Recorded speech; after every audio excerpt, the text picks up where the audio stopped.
Swan Tricoire interviendra régulièrement, je crois. Il passera des vidéos. Enfin, je te laisse, Gilles. J'ai expliqué, c'est un peu compliqué. Je te laisse la main. Bon, on s'est pas facilité la vie, hein, franchement, pour cette table ronde au niveau technique. Mais normalement, ça devrait marcher. On a mis 3 quarts d'heure encore à régler, à faire des réglages. Swan Tricoire, qui est un témoin totalement exceptionnel, hein, et rarissime, et dans la clarté de ce qu'elle dit, pour ceux qui la connaissent. Mais elle n'a pas pu venir, on le sait depuis déjà assez longtemps, pour des raisons purement personnelles, malheureusement. Par contre, elle sera avec nous quand même.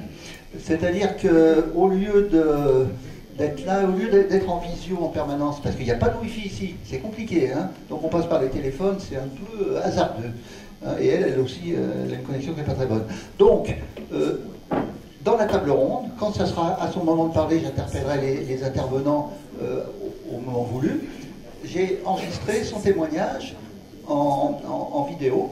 Donc là, il n'y a pas d'aléa lié à la connexion. Donc ça, c'est sécurisé. Donc pendant toute la table ronde, elle interviendra en différé.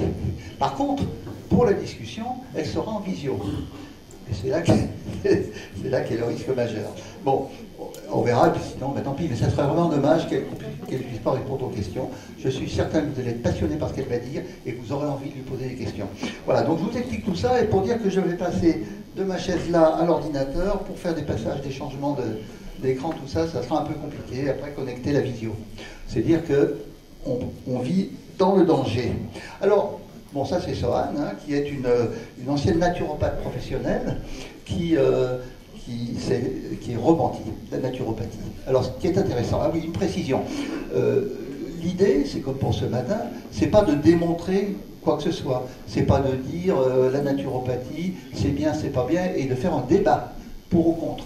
Sinon, on aurait eu un débat contradictoire. C'est pas du tout ça l'idée, n'attendez pas ça. Ce qui est intéressant ici, c'est la particularité de cette séance, de cette session-là pendant 2 jours, c'est de réfléchir au processus mentaux, je ne sais pas s'il faut dire mentaux, des gens qui se mettent à croire à, on pourrait presque dire l'incroyable, quoi, des choses qui n'ont aucune raison a priori, comme la Terre plate, et des choses comme ça, qui pensent à certaines choses un peu incroyables. Pourquoi est-ce qu'ils y croient? Pourquoi est-ce qu'ils y restent? Pourquoi est-ce qu'ils peuvent avoir des doutes? Et pourquoi ils peuvent en sortir? Et quand ils en sortent, certains vont devenir des militants contre ce qu'ils ont adoré. Donc ça, c'est les processus mentaux de ces gens-là, c'est leur cheminement qui nous intéresse.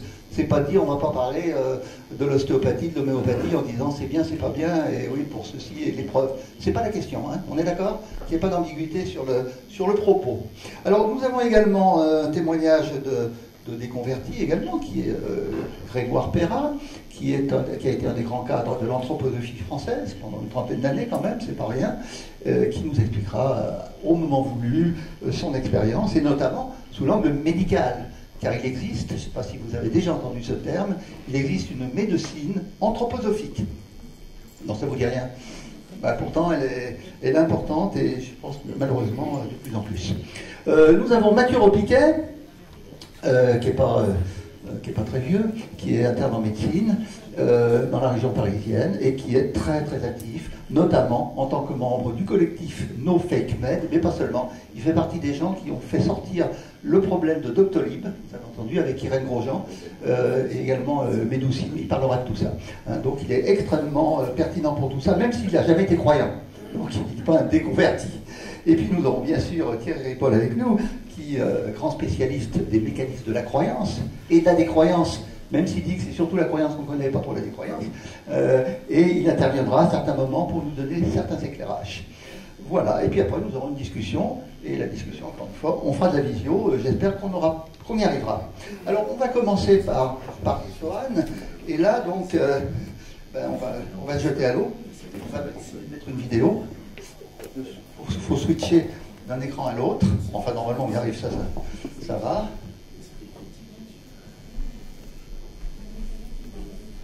Voilà. Alors, normalement le son va sortir. Pour tout... C'est normal. J'ai pas mis encore. J'ai pas dupliqué l'écran encore. Ça va? C'est mieux. Voilà. J'ai fait avancer parce qu'au début, je fais une introduction que je trouve trop longue. Donc, je suis bavard. J'ai sucré l'intro. Voilà. Tu vois, c'est pour ça que le truc est déjà pas mal avancé. Vous vous rendez compte, c'était très intéressant, hein. Vous vous rendez compte à quoi vous avez échappé. Donc, la première question que je pose à Sohan, je la pose dans la vidéo. Donc, il faut faire de l'activité physique. Hein. Donc, alors, première question, Sohan, peux-tu nous dire en quelques mots, mais parce que c'est pas le fond du sujet, ce qu'est la naturopathie? Tout à fait. La naturopathie, c'est une discipline qui prétend améliorer ou préserver l'état de santé à travers tout un tas d'outils différents. Et le fondement même de la discipline, il est basé sur la croyance selon laquelle les problèmes de santé découleraient de l'éloignement de lois naturelles, de lois divines. En très bref, c'est à peu près ça, la naturopathie. Bien, tu peux en dire plus ou... Alors, c'est déjà bien, hein, parce que de toute façon, on ne va pas faire un cours sur le sujet. Est-ce que tu veux me dire, alors pourquoi, toi, tu es arrivé à la naturopathie, le cheminement? Alors, je pense que c'est un ensemble de facteurs très différents qui font qu'à un moment dans ma vie, j'étais en errance professionnelle. J'avais commencé à m'éloigner un petit peu de la médecine de fait de violences médicales, qu'elles soient physiques ou psychologiques. J'avais été confrontée à la méconnaissance des médecins et des professionnels de santé d'une manière générale au sujet des alimentations végétales. Et puis j'avais cette petite fibre écolo en moi qui commençait à se développer aussi. Et quand j'ai découvert la naturopathie, j'ai adhéré très rapidement à cette idée très séduisante. Et donc je me suis formée et j'ai exercé à titre professionnel la naturopathie. Oui, alors, il y a eu une réaction contre la médecine, on va dire officielle. Hein. Ça serait intéressant d'en parler un peu plus, mais je pense que dans les choses que tu m'avais dites, il y a des choses que je trouve extrêmement vraies. C'est vrai que dans la médecine officielle, dont moi je fais partie d'ailleurs, je connais bien, il y a beaucoup de défauts et de lacunes, hein, de faiblesses. Donc là, on est bien d'accord. Bon, c'est pas franchement le sujet là, hein, mais sinon, c'est des pas qu'on pourrait avoir. Donc, été attiré pour ces raisons, à la fois positives et négatives, vers la naturopathie. Et en général, quand on a quelque chose de particulier, il y a un engagement important qu'il y a eu, souvent c'est parce qu'on a fréquenté des gens, on a eu certaines relations, des rencontres particulières avec des gens dont le discours a séduit, avec qui on s'est trouvé en harmonie. Dans ton cas, est-ce qu'il y a eu des rencontres particulières? Alors pour ce qui me concerne, il n'y a pas eu de rencontre physique avec une ou plusieurs personnes, mais ça a été plutôt une rencontre virtuelle avec une naturopathe qui s'appelle Irène Grosjean, qui est très connue dans le milieu francophone, et qui tient des discours que j'ai trouvés très séduisants à cette époque-là, notamment sur les alimentations végétariennes, végétaliennes. Donc j'avais trouvé en elle ce que j'aurais espéré trouver auprès des professionnels de santé, à savoir un discours rassurant sur les alimentations végétariennes.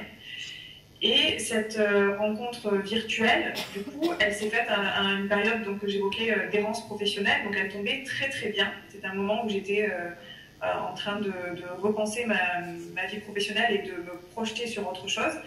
Et donc, séduite par les discours d'Irène Grosjean, j'ai décidé à ce moment-là de me former à la naturopathie. Donc c'est surtout à travers elle que j'ai été initialement séduite.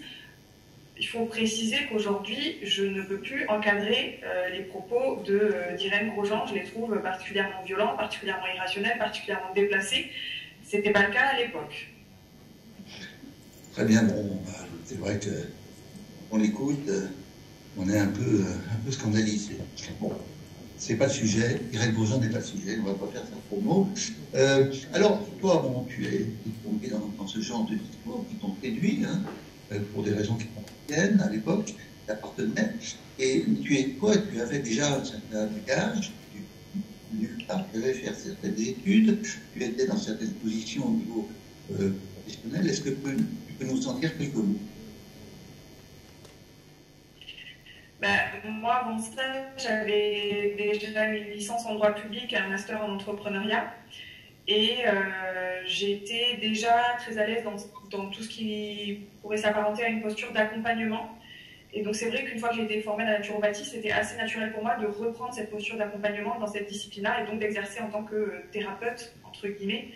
Et donc oui, j'avais déjà ce bagage-là et ça ne m'a pas rendu plus rationnel pour autant quand j'ai été confrontée à ces croyances-là. Voilà, alors nous retrouverons plusieurs fois Sohan. Nous allons maintenant pivoter sur d'autres témoignages. Si ça veut bien, oh là là, c'est compliqué parce que vous voulez vraiment voir la diapo de... Oui, allez, on la met. Et en plus, j'ai pas eu de café, hein. J'ai raté le café. Moi, j'ai un... Hein? Pardon? Ah, oui, c'est gentil. Oui, on m'a dit qu'il fallait 20 minutes, là, il faut, là. Je vais pas pouvoir. Avec juste un peu de sucre, pas trop. Et une touillette. N'oubliez pas la touillette. Bon, là, c'est très gentil, en tout cas. Donc, je vais interpeller Mathieu. Mathieu Repiquet. Dans ton expérience, toi, alors c'est un témoignage assez extraordinaire, hein, rare, et d'une clarté assez étonnante. Est-ce que tu as eu des témoignages de ce type-là? Et dans ces processus d'entrée dans la croyance, est-ce que tu as, toi, des observations quand tu voudrais témoigner?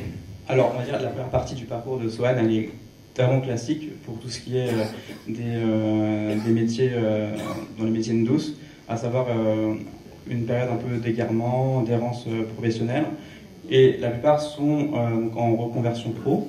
Bah, c'est souvent des femmes 30, 40 ans, pareil, animées souvent avec les mêmes intentions et les mêmes préoccupations que Sohan, c'est-à-dire être impliqué dans la relation d'aide, avec une dimension un peu écologique, éthique, etc. Et c'est principalement ça. Sinon, tu m'avais dit que le rôle du milieu familial, le rôle des sites sur Google... Alors, c'est plus vrai, non pas pour le parcours en tant que professionnel de la naturopathie, mais c'est plus vrai pour ce qui est des clients, parce que ce ne sont pas des patients, ce sont des clients. C'est souvent le bouche à oreille, le milieu social, familial, qui fait que, sans pour autant y croire, sans pour autant adhérer au principe, par envie d'une découverte, on va tester tel ou tel praticien, et évidemment, ça ne marche pas beaucoup, mais ça apporte des réponses. Le praticien et les théories sous-jacentes fait que le client va avoir des réponses à ces questions, pourquoi j'ai ci, pourquoi j'ai ça. Alors évidemment, ce sont des réponses qui sont souvent farfelues, mais au moins cette impression de savoir, de maîtriser, de contrôler sa maladie, ça réduit l'incertitude et la sensation d'un monde extrêmement complexe, et donc ça donne des réponses à des questions très compliquées, du coup ça apaise. Et les gens sont contents de trouver de la facilité. Grégoire, toi, t'es pas spécialiste spécialement de médecine anthroposophique, mais tu connais bien. Hein. Est-ce que tu peux nous dire un petit mot sur comment tu as vécu, toi, la médecine anthroposophique et cette façon d'y adhérer, en sachant que tu m'avais dit que ce n'était pas vraiment une croyance pour toi? Peut-être faut que je présente un petit peu la médecine anthroposophique, oui, et l'anthroposophie pour que tout le monde ait... Alors sur l'anthroposophie, on en parlera dans la table ronde d'après. Pour éviter les doubles emplois, non mais parce que sinon les gens, t'auras plus rien à dire, alors ça va pas être drôle. Enfin, juste un petit mot, parce surtout que sur l'aspect médecine. Pour contextualiser l'aspect médecine. Donc l'anthroposophie, c'est d'abord une doctrine qui est issue de la théosophie, avec des affirmations qui peuvent paraître délirantes. Par exemple, si on amène, disait Steiner, du plomb sur la Lune, ça va devenir de l'argent.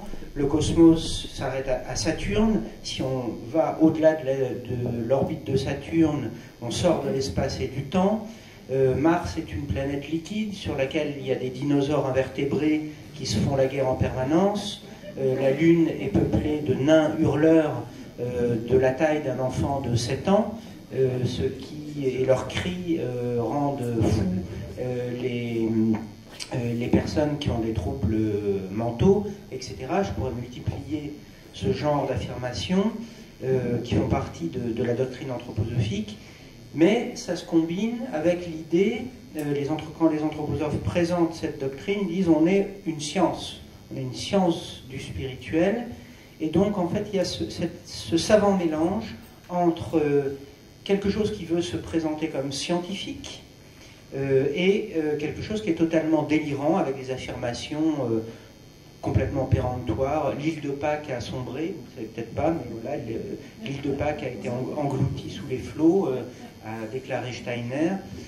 Voilà, des choses comme ça.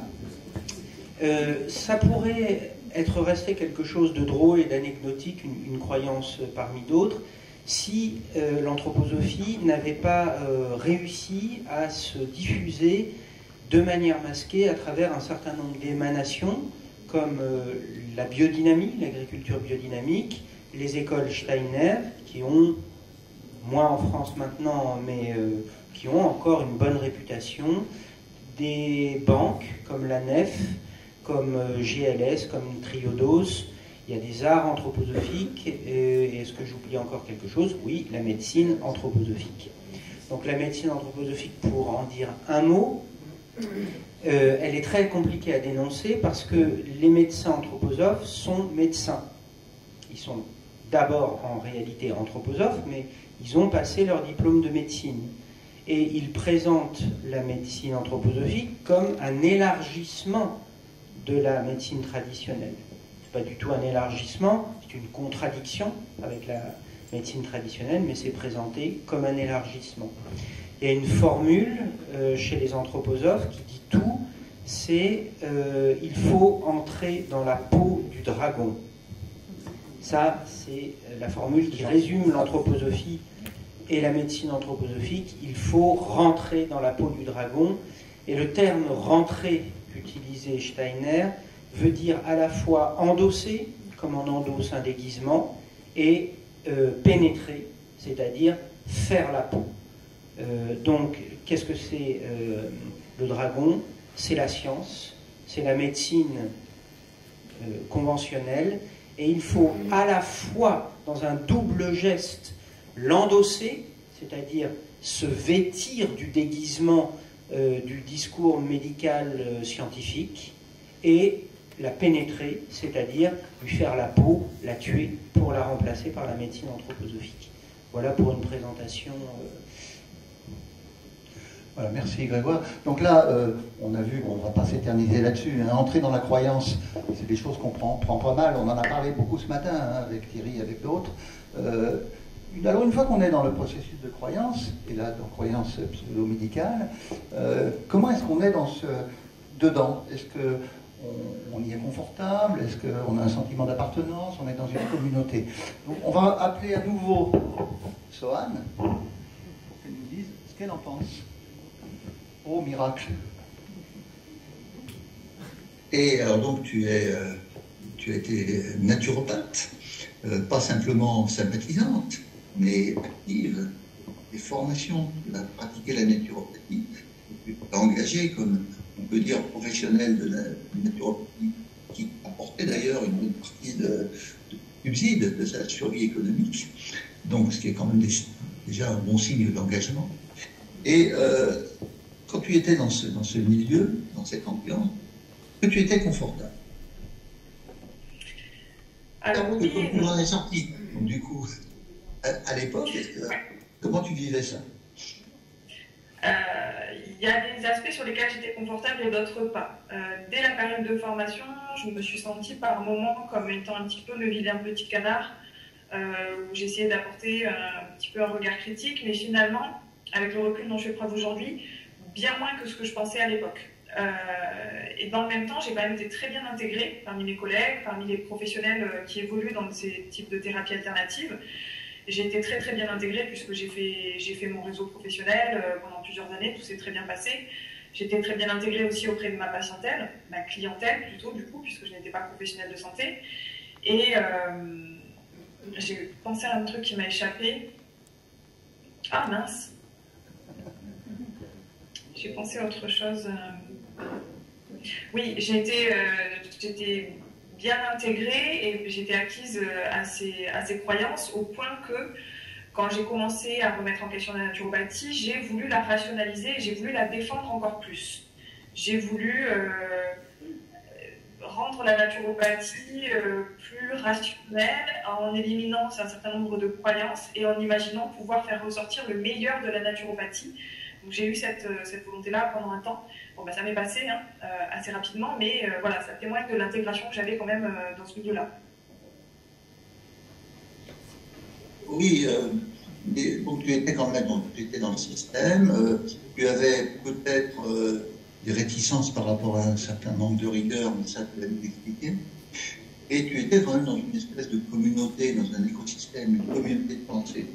Est-ce que c'est important pour toi de te sentir un peu au chaud dans une communauté, comme c'est souvent le cas?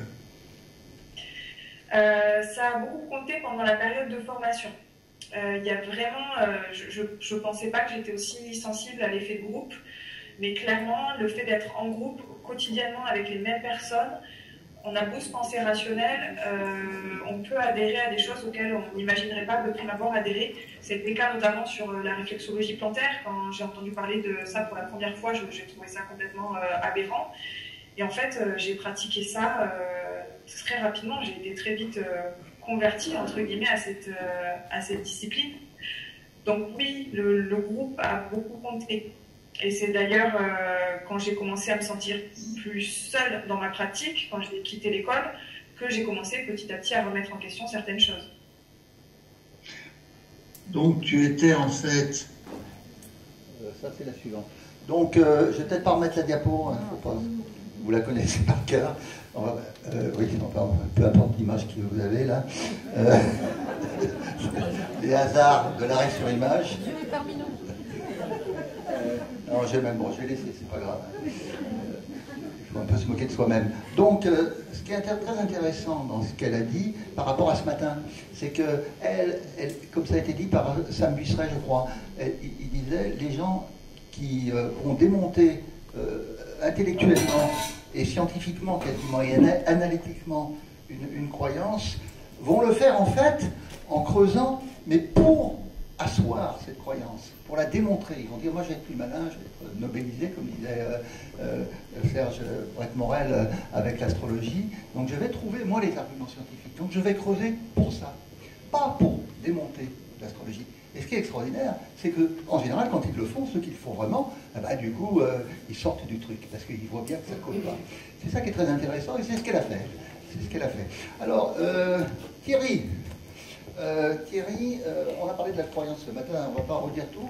Par contre, appliqué à la médecine, le développement des croyances, les raisons pour lesquelles la santé est importante, on a obnubilé. Est-ce que tu as des choses à dire sur la façon dont on est dans la croyance en médecine spécifiquement, avec bien sûr les biais cognitifs et tout ça que tu aimes bien, mais dont tu as déjà parlé un peu, sans redire trop? Oui, non, je ne vais pas du tout reparler de ce dont j'ai parlé ce matin. En fait, la conjonction de l'univers médical et de l'univers, on va dire, naturel, une espèce de fantasme sur une nature idéale parfaitement bonne, la conjonction de ces deux choses joue un rôle énorme dans la production de croyances. Alors pourquoi? Parce que en fait, la médecine, c'est soi-même, c'est sa santé, et en fait, qu'est-ce qui intéresse le plus un humain? En gros, c'est survivre et procréer. Donc, c'est les deux valeurs cardinales que l'on suit en permanence et auxquelles on est le plus sensible. Donc, dès qu'on touche au domaine de la santé, eh bien, on touche à quelque chose qui est extrêmement préoccupant pour chacun de nous, notamment quand on est en souffrance. Il y a des tas de manières d'être en souffrance. Donc c'est un univers, l'univers médical, c'est un de ceux qui se complaît le mieux dans la croyance magique, dans la superstition, dans le domaine sectaire, parce que c'est un domaine où on est potentiellement en grand danger, voilà, et dont on n'a pas la maîtrise. Contrairement à ce que voudraient nous faire croire certaines personnes, hein, on n'a pas la maîtrise de sa santé, on a une maîtrise partielle, mais qui est quand même très partielle. Et puis l'autre chose qu'on retrouve dans la naturopathie, mais aussi dans l'anthroposophie d'ailleurs, c'est l'importance de la nature. et la nature qui représente une forme idéale, quelque chose qui est bon par nature. Alors que la nature n'est pas forcément bonne, comme elle le dit, je crois, plus tard d'ailleurs, une amanite phalloïde, c'est naturel, et pourtant ça peut faire très mal. Et les exemples sont nombreux. Voilà. Donc, et c'est cette croyance, d'ailleurs, ça fait partie des croyances magiques, ce qu'on appelle la préférence naturelle. Voilà.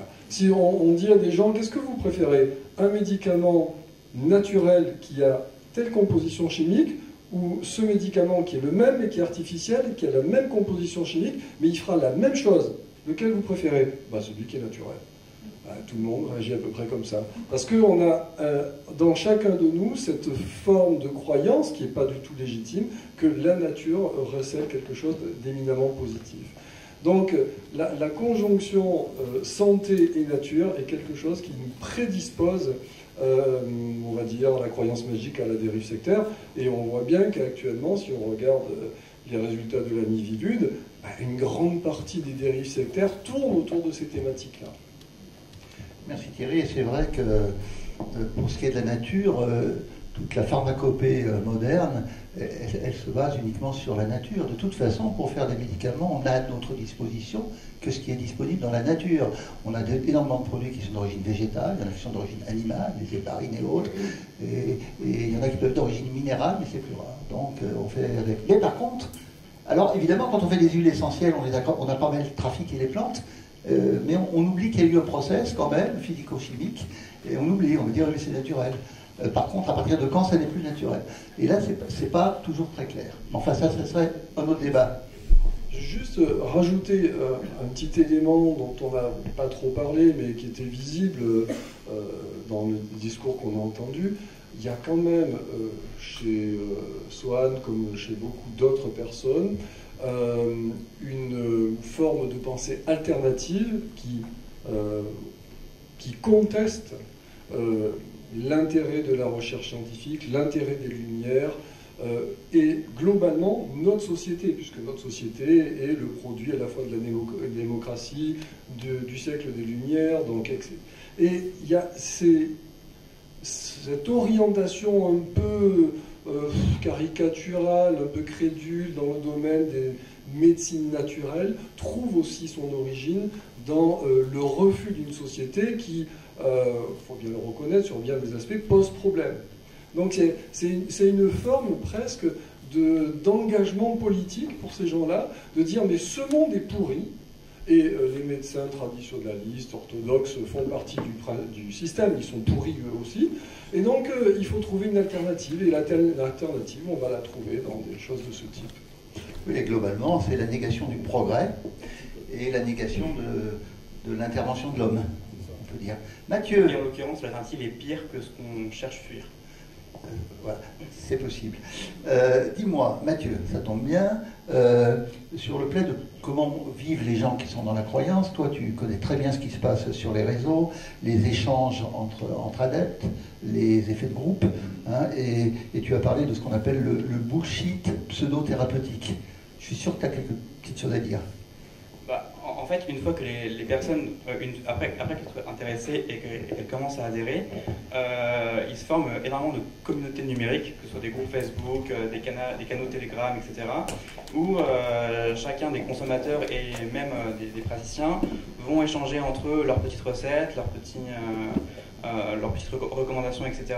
Et en fait, tous ces groupes-là, c'est pas des sectes, parce qu'ils ont encore un contact avec l'extérieur, etc., mais ils ont tous des références communes, etc. Et en fait, il y a vraiment un effet de groupe où la contradiction n'a plus vraiment de place parce que tout le monde pense la même chose, donc il y a une sorte de polarisation. Et dès qu'il y a quelqu'un qui émet de la contradiction, ça polarise encore plus tout le monde. Et c'est assez problématique parce que parmi ces gens-là, il y en a beaucoup qui sont quasiment malheureusement irrécupérables. Et donc c'est pas vraiment ces gens-là que l'on doit cibler lorsqu'on fait de l'information, de la prévention, l'esprit critique, etc. C'est plus toutes les personnes qui ne sont pas encore convaincues, qui sont neutres, où là on peut leur parler plus facilement et même de manière plus franche en disant telle pratique c'est du bullshit, etc. Et ce que j'appelle par bullshit pseudo-médical, c'est tous les modèles explicatifs des maladies et toutes les pseudothérapies qui s'y rapportent, qui prétendent avoir une efficacité sur telle ou telle pathologie, alors que ça n'a aucune preuve et que le modèle explicatif est totalement farfelu. Oui. Oui, alors, bon, là, on a bien vu qu'on arrive dans la croyance, après on vit dans la croyance avec un certain nombre de choses. On ne peut pas aller plus dans le détail parce qu'il y a une question de temps. Et puis, il y a quand même, comme le sujet, c'est de la croyance à la décroyance, il y a un moment où il y a des doutes. Et là, maintenant, on va parler de... C'est quoi l'entrée dans le doute? Dans des disciplines. Écoutez ça. Tout le monde reconnaît qu'il n'y a pas de preuve établie. À la limite, on peut dire qu'on n'a pas de preuves. Hein. D'ailleurs, c'est ce que disent les gens qui sont des adeptes de ces choses. Ils disent, mais les preuves, on n'en a pas besoin. On constate, nos histoires de preuves, les scientifiques, tout ça, c'est pas notre truc. Donc, on peut très bien ne pas avoir derrière un bagage, une logique, une construction rigoureuse, avec des systèmes qui permettent d'éviter les fausses interprétations, les fausses conclusions. Hein. Mais, dans ton cas, tu étais dans ceci. Alors qu'au fond, j'ai compris que tu avais une structure de développement. Et donc, comment est-ce qu'on peut, dans ce cas-là, quand on est dans un croyant, une croyance, du coup, puisqu'il n'est pas sur les faits établis, comment est-ce qu'on peut arriver à prendre conscience de ce genre de problème? C'est-à-dire, je suis dans une certaine croyance, mais ça pose des problèmes. Des questions de logique, de raisonnement, est-ce qu'il y a des aspects relationnels qui peuvent apparaître douteux avec certaines personnes? Est-ce que ça peut être une impression peut-être d'arnaquer les autres, hein, d'être dans une position presque d'imposture? Ça peut être il peut y avoir une espèce de dissonance cognitive entre un certain raisonnement qu'on a soi-même de bon sens et de logique par rapport à des choses dont on fait promotion. Et par ailleurs, il y a une prise de conscience à faire si on veut sortir du système, ce qui est bien sûr pas le cas de tout le monde, c'est même rare. Comment ça s'est passé pour toi? Et est-ce que ça a été par exemple brutal, une espèce d'illumination, un événement, catalyseur, déclencheur, ou est-ce que ça s'est fait de façon progressive? Alors, de mon côté, ça s'est fait de manière très progressive, cette prise de conscience. Comme je commençais à l'évoquer, quand j'ai commencé à exercer, déjà, j'avais plus cet effet de groupe qu'il y avait en formation. Donc, j'ai pu commencer à questionner pas mal d'outils auxquels j'avais été formée. Donc, petit à petit, je me suis détachée d'un certain nombre d'outils, de connaissances, de manières d'être auxquelles j'avais été formée pendant cette période d'une année de formation en naturopathie. Donc ça s'est fait vraiment très progressivement. Et puis, on ne peut pas nier aussi qu'il y a un effet très important de la pandémie dans ce processus de décroyance, puisqu'à cette période-là, j'ai pu observer un regard de complotisme et de choses très très impressionnantes et très incohérentes auprès de collègues naturopathes. Donc ça m'a forcé à prendre encore un peu plus de recul. Et à cette époque-là, ma culture juridique, par exemple, m'a aidé aussi à déceler certaines problématiques. Quand je voyais par exemple toute cette controverse autour des brevets sur les vaccins, j'avais suffisamment de connaissances et de compétences pour savoir que les propos étaient absolument incohérents. Et dans le même temps, je pense qu'au fur et à mesure de mon cheminement, j'ai été amenée à rencontrer de plus en plus de personnes qui étaient plus sceptiques que moi. Et en tout cas, peut-être à écouter plus facilement les discours sceptiques. Et petit à petit, comme ça, voilà, j'ai détricoté la chose jusqu'au point où il était devenu très, très, très inconfortable d'avoir cette étiquette de naturopathe. Alors, c'est toujours intéressant parce que Thierry, tu nous donnes un peu ton point de vue, même si tu as dit qu'on comprend mieux les mécanismes qui poussent à la croyance que les mécanismes qui poussent à la décroyance. Et parce qu'il y a des freins extraordinaires à la perte de la croyance. Hein. Les gens, ils ont du mal à perdre leur croyance. Et j'adore, moi, l'histoire de Festinger, de Festinger, sur l'échec d'une prophétie, un bouquin des années 50, qui est incroyable, comment même en pleine dissonance cognitive, avec des faits évidents, flagrants, on va quand même trouver le moyen de se raccrocher à sa croyance et même de la renforcer. et pourtant on peut parfois en sortir quand même. Donc qu'est-ce qui se passe là? En fait, ce qui est important pour un psychisme d'humain, c'est de trouver la représentation du monde qui vous laisse le plus tranquille possible. Tout ce qu'on essaye de faire dans notre vie en général, c'est de trouver une cohérence dans ce qu'on pense avec ce que l'on voit, ce que l'on fait, etc. Donc c'est cet équilibre interne que l'on recherche tous, en permanence. Et si la croyance est quelque chose qui contribue à cet équilibre, il n'y a aucune raison de l'abandonner. Et ce qu'on voit bien, c'est qu'elle dit que progressivement, elle a perçu, mais c'est pas n'importe qui, soit beaucoup d'autres ne vont pas le faire, hein, progressivement, elle s'aperçoit qu'il y a quand même des problèmes, et à un moment donné, l'équilibre bascule, c'est-à-dire que l'avantage qu'elle a à croire va devenir minime par rapport à tous les inconvénients qu'elle perçoit par rapport à son état de dissonance cognitive, dans tout ce qui ne fonctionne pas. Et à un moment donné, quand la quantité d'informations est trop grande, trop importante par rapport au reste, alors on va franchir le pas de l'apostasie. Mais il faut vraiment bien voir que c'est dramatique. Alors je vais prendre le cas extrême de la croyance religieuse, qui est vraiment, c'est beaucoup plus puissant que la naturopathie, parce que la naturopathie, c'est un petit élément de la vie. La croyance religieuse organise toute la vie. C'est là qu'on parle d'apostasie d'ailleurs. Voilà. Mais il faut se mettre dans la tête de quelqu'un, par exemple, qui a mon âge, un âge un peu avancé, prendrait conscience ou admettrait que ça fait 50 ans qu'il se farcit l'église tous les dimanches, qui ne fait pas ci parce que on lui a dit de ne pas le faire, qui a tout organisé sa vie en fonction de cette croyance, et soudainement, il réalise que ça ne tient pas la route. Mais il y a de quoi se suicider. Parce qu'on se dit, mais j'ai passé 50 ans de ma vie à organiser ma vie par rapport à un truc qui est faux. C'est terrible.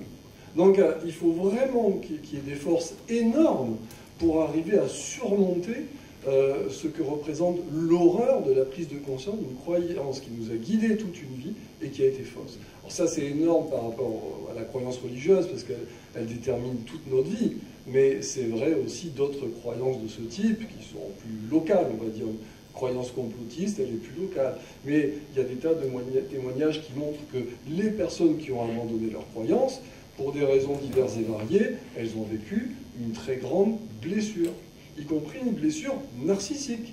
Parce que, on peut se dire, on a été couillon. On n'a pas très envie d'être couillon. On a été gogo. Voilà.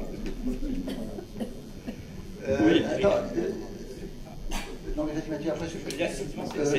C'est même, par exemple, pour un médecin ou un naturopathe qui a 60 ans, qui a exercé toute sa vie telle profession qui se base sur rien, c'est vraiment un choc existentiel de comprendre que pendant 40-50 ans, ils ont pratiqué des méthodes qui sont nulles et qu'ils n'ont eu aucun impact. Donc c'est vraiment, pour se remettre en question, il faut vraiment le vouloir, parce que c'est vraiment violent. Non, on est d'accord, là, c'est pas anodin du tout, c'est dramatique et ça peut mener au suicide. Hein.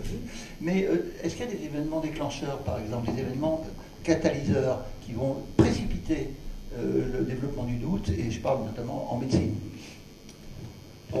Je pense qu'on a tous des limites dans l'acceptation d'informations qui sont contradictoires avec notre vision du monde, notre acceptation aussi de certaines informations. Quand cette limite est franchie, mais elle est très variable d'un individu à l'autre, à ce moment-là, le doute peut survenir. Mais même quand le doute survient, notre cerveau il est suffisamment habile pour arriver à l'étouffer d'une manière ou d'une autre. Et là, c'est assez difficile de comprendre, moi je n'ai pas de réponse à ça, hein, pourquoi certaines personnes vont exploiter ce doute pour parvenir à une remise en question de la croyance, et pourquoi d'autres personnes qui ont ressenti le même doute, parce que ça arrive aussi, vont être conduites à encore accroître leur niveau de croyance, parce que les deux cas sont possibles. Hein. Et ça, c'est difficile, c'est multifactoriel. Hein. Il y a une quantité de facteurs psycho-affectifs, psychodynamiques, sociétaux aussi. Hein. La force du groupe, ça a été évoqué. Mais on ne maîtrise pas très bien cette chose-là. Puisqu'on voit très bien que pour des croyants qui ont le même niveau de conviction, une même information peut les faire basculer vers un surplus de croyances ou vers l'abandon de croyances. Moi j'ai des exemples, quelques-uns, il y en a plein. J'ai l'exemple de Barbara Vasseur quand même, qui était une grande fanat de l'aromathérapie, des huiles essentielles, et qui a rejeté brutalement quand elle a compris que probablement ou peut-être elle avait failli tuer sa fille de quelques mois, qui avait une bronchiolite aiguë qui nécessitait la réanimation. Et là elle s'est dit, son esprit de mère a réagi violemment. Absolument, il y a des événements qui à un moment donné ne vont plus être acceptables, qui vont faire péter, excusez-moi l'expression, le cadre qui tenait l'ensemble de la croyance. Mais ça existe pour beaucoup d'autres choses. Je pense par exemple à ce qui s'est passé sous le régime nazi. C'est bien autre chose. Mais il y a certains nazis qui, en observant certaines atrocités qui étaient commises, se sont dit « non mais là, il y a quelque chose qui ne va pas ». Et il a fallu qu'il y ait le contact avec cette atrocité pour soudainement se dire « mais non, il y a quelque chose qui ne va pas ». Mais ça ne va pas fonctionner pour tout le monde. Il y a des éléments déclenchants qui sont violents. Dans ce cas-là, le doute, il arrive à une grande vitesse. C'est sûr qu'il y a des éléments déclenchants, c'est clair. C'est toujours la conjonction d'éléments un peu contingents, on va dire ce qui se passe dans notre environnement, dans notre vie, mais il y a aussi la structure interne, puisque, je veux dire, beaucoup de ces croyants, enfin, tous les croyants dont on parle, s'ils veulent, ils ont des quantités d'informations qui est susceptible de leur montrer qu'ils pensent n'importe quoi. Et malgré tout, ils y résistent. Donc, c'est pas le simple fait d'avoir une information qui est absolument paradoxale, illogique, non validée par les faits. Il faut aussi quand même avoir quelque chose dans son cerveau, dans son esprit, qui prédispose à exploiter cette information-là, et c'est pas toujours le cas. On voit bien récemment les antivax qui se sont retrouvés en réanimation intensive avec des Covid-19 cognés.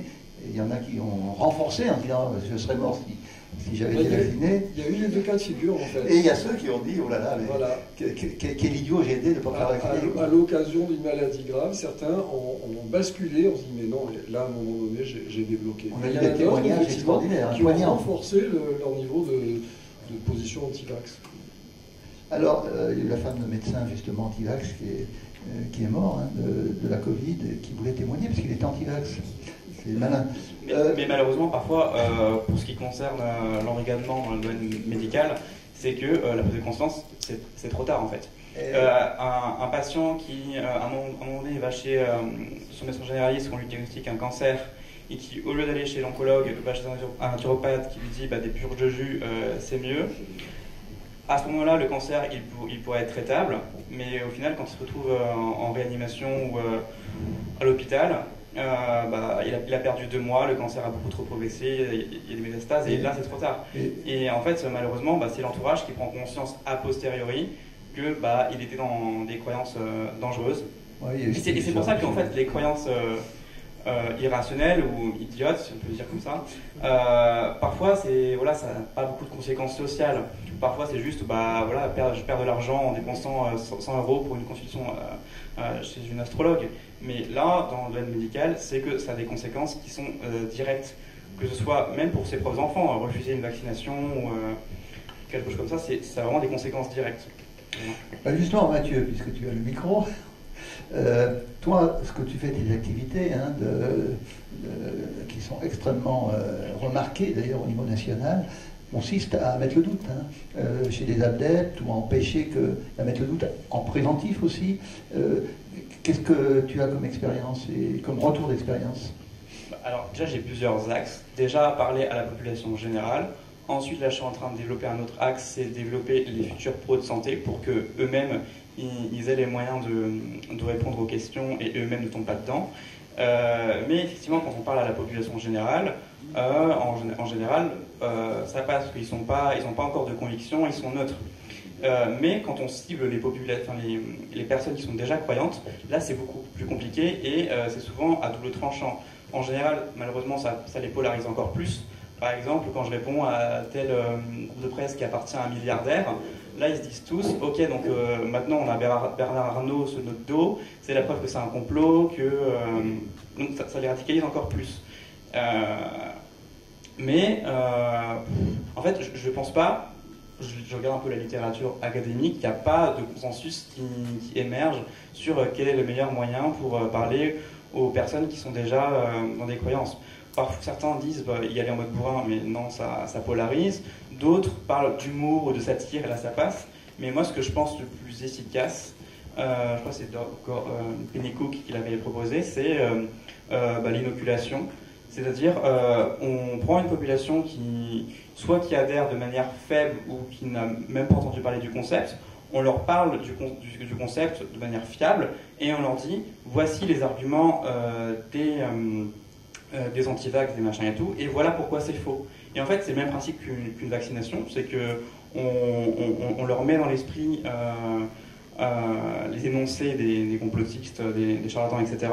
On leur dit de manière fiable pourquoi c'est faux, et ainsi, quand ils sont a posteriori exposés à ce discours-là, il y a un taux d'adhésion qui est beaucoup moins fort.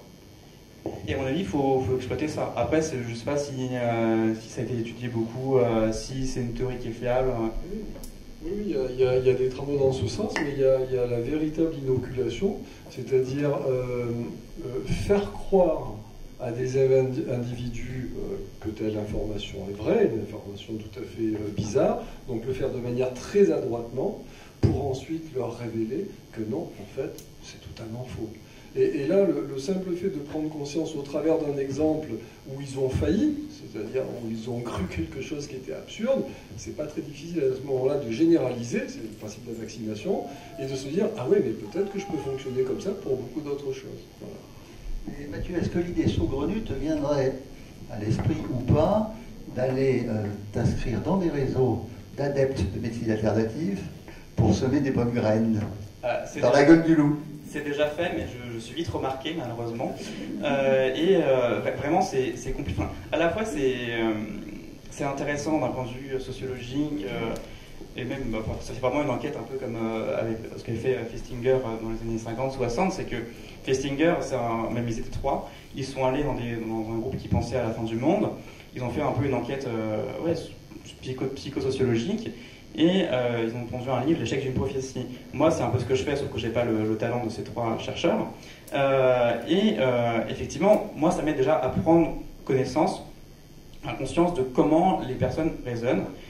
Et ensuite, effectivement, essayer de leur donner, de leur instiller du doute.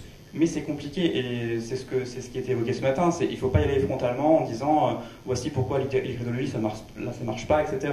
Il faut essayer d'évoquer des principes, des choses très simples pour nous, pourquoi tel argument n'est pas valide en logique, pourquoi notre cerveau adhère à ceci, donc en parlant des biais cognitifs, en prenant des exemples qui sont très éloignés du noyau de leur croyance, mais qui sont totalement applicables à leur situation. Et ce qui marche le plus, Romy Sauver, c'est une sociologue au CNRS, elle a fait sa thèse dessus et bien plein d'autres articles. En fait, ce qui marche le plus, c'est quand les personnes arrivent à remettre d'elles-mêmes en question leur certitude. Et non pas qu'on leur donne déjà tout clé en main et qu'ils le lisent, mais qu'eux-mêmes, ils parviennent à la réflexion. Ok, j'ai cru ça parce que, besoin de réduire mon incertitude, besoin d'avoir des réponses simples pour maîtriser un peu la complexité du monde, besoin d'avoir une sensation de maîtriser sa maladie. Ce qui est tout à fait naturel en fait, et que elles se disent ok, donc je suis tombé dans tel piège, j'ai cru que ça c'était vrai, etc. Non, mais c'est vrai qu'il y a une puissance de la négation de faits évidents pour rester dans sa croyance qui est extraordinaire. L'histoire de Festinger, c'est extraordinaire. Ils sont 3 à avoir écrit le bouquin, mais il y en a qu'un qui a été dans le groupe. C'était un groupe en 2 mots. C'est vraiment mémorable. Et, lisez le bouquin si vous voulez. Ils ont infiltré un groupe de croyants qui est autour d'un gourou qui attendait la fin du monde. Le gourou leur expliquait, parce qu'il était en contact avec des extraterrestres tout puissants, il expliquait qu'il allait y avoir une espèce de tsunami incroyable, que tout le monde allait être balayé, mais que eux, s'ils priaient beaucoup, s'ils étaient très croyants, ils seraient sauvés par une soucoupe volante qui viendrait quelques heures avant les sauver. Donc ils se sont mis au moment voulu, ça devait être à minuit un jour donné, ils sont tous mis ensemble, et puis ils ont attendu. Hein. Alors, ils ont attendu la soucoupe volante à l'heure où elle devait venir, elle n'est pas venue. Ah. Ils ont attendu, et ils sont arrivés à minuit. Oui, non, c'était l'heure de la soucoupe volante, pas de l'inondation, peu importe. Et à minuit, il ne se passe rien. Alors, grand drame, mais qu'est-ce qui se passe? C'est impossible. Alors, le gourou communique avec les extraterrestres, pas de réponse. Et il y en a un qui va dans une autre pièce, il voit que la pendule avait 5 minutes de moins. Ben voilà, donc du coup, ils ont résolu temporairement leur dissonance cognitive en disant, bah oui, on n'a pas la bonne heure. Et bien évidemment, 5 minutes plus tard, la soucoupe n'est pas venue. Et alors, grand drame. Et donc, pendant des heures, ils ont discuté. Comment ça se fait? C'est pas possible. C'était la dissonance cognitive au plus haut point. Et à la fin, au bout de quelques heures, le gourou, finalement, il a trouvé une solution. Il leur a dit, écoutez, j'étais en contact avec les extraterrestres là, récemment, et voilà ce qu'ils me disent. Vous avez tellement prié, vous avez été tellement croyants, que les extraterrestres ont décidé d'épargner la population humaine de la planète. Ah, tout allait bien. Donc ils n'ont pas abandonné la croyance devant un fait qui était d'une évidence totale. On ne peut pas faire plus évident. Ils n'ont pas abandonné la croyance, ils ont été renforcés et ils sont allés le lendemain prêcher le truc encore plus, avec beaucoup plus d'énergie qu'avant. C'est incroyable, ces ressources que les gens peuvent avoir. Mathieu, tu as un truc à dire? Bah après, c'est pareil pour tous les types de croyances, à la fois religieuses, sectaires, les médecines douces, les complotistes, anti-vax, le New Age, c'est qu'à chaque fois, quand il y a une justification qui contredit nos croyances, on arrive à trouver une justification, et après ça va de justification en justification, et en fait, à chaque fois, ils trouvent un argument comme quoi ouais. ils ont réussi. Alors, je voudrais pas que la salle se mette à douter de tout, mais il faut voir qu'on pourrait très bien imaginer des complotistes ou des croyants de quelque nature qu'ils soient, qui racontent ce qui se passe dans cette salle en ce moment. Ils diraient, c'est dingue, les gens, alors ils disent qu'ils ont un esprit critique, mais alors ils avalent n'importe quoi, c'est totalement rien, et ils arrivent à développer des raisonnements hyper intelligents pour sauver le fait de ne pas croire que la Terre est plate, etc. C'est pour ça il n'y a aucun problème. C'est extrêmement difficile, parce que le discours qu'on tient, ils peuvent le tenir de la manière. Totalement. Et je connais des complotistes qui connaissent parfaitement les biais de raisonnement, les biais de jugement, les problèmes d'engagement, de dissonance cognitive, ils sont experts. Hein. Et ils vont te renvoyer le biais de confirmation à fond. Absolument. Et ça marche. Et ils n'ont pas tort. C'est pas pour semer le trou, mais c'est pour dire que... Parce qu'on dit souvent, ouais, le doute, c'est vachement bien. Mais non, le doute, c'est pas vachement bien. C'est une voie compliquée et délicate et difficile. C'est une voie de crête. C'est pour ça que c'est plus facile d'être croyant.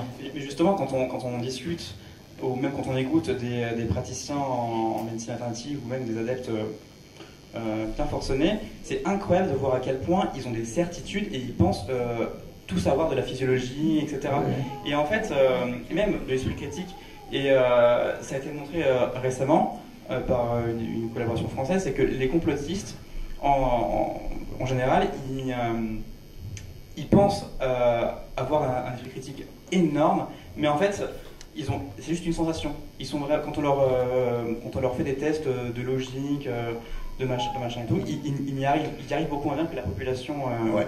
Ils récupèrent la notion d'esprit critique et sceptique à leur avantage en disant vous gobez n'importe quoi, c'est vous n'avez aucun sens critique. Et même ils pensent savoir lire des études scientifiques hyper bien, mais ils déforment tout. Enfin, ils arrivent à prendre un extrait, à désinterpréter la p-value. Enfin, c'est une mesure statistique qui veut juste dire si c'est significatif ou pas. Eux, ils pensent que ça veut dire la puissance de la liaison, alors ce qui n'est pas vrai. Et voilà, on va revenir donc à la médecine. D'ailleurs, il pourrait très bien dire, les complotistes, que nous avons un bébé dans la salle et que nous préparons les futures générations de zététiciens par une espèce de bourrage de crâne incroyable. Il y avait un bébé là-bas, oui, on l'a entendu. Donc, Grégoire, quand même, on a parlé du doute, le doute pour l'anthroposophie et singulièrement pour la médecine anthroposophique. Tu as sûrement des choses à dire. La médecine anthroposophique, c'est une médecine qui est a pignon sur rue. Hein. Alors en France, pas beaucoup, mais en Allemagne, il y a des hôpitaux anthroposophiques qui pratiquent la médecine anthroposophique, des cliniques. Donc quand on commence à douter de ce genre de choses, on doute d'une institution, de quelque chose qui est établi, qui est financé, remboursé aussi par la sécurité sociale. La question, c'est qu'est-ce qui m'a fait douter ou sur le doute en général? Non, mais l'expérience personnelle est plus qu'intéressante. Alors, sur l'aspect, mes doutes sur la médecine anthroposophique sont venus au milieu d'un processus de déconversion à l'anthroposophie en général. Alors, donc si je me concentre sur les doutes sur la médecine anthroposophique, la première chose qui m'a fait douter, c'est d'abord les morts. Ouais. Les morts, les souffrances que je voyais autour de moi. Il faut savoir que dans les écoles Steiner, les médecins des écoles Steiner sont des médecins anthroposophes. Et alors les morts, les souffrances et les actes illégaux que j'avais pu observer.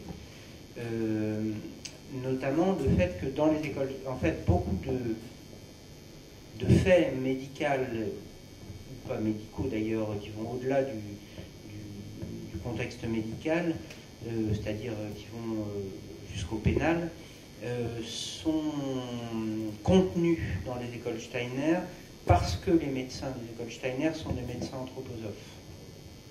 Donc leur priorité, c'est de protéger l'école.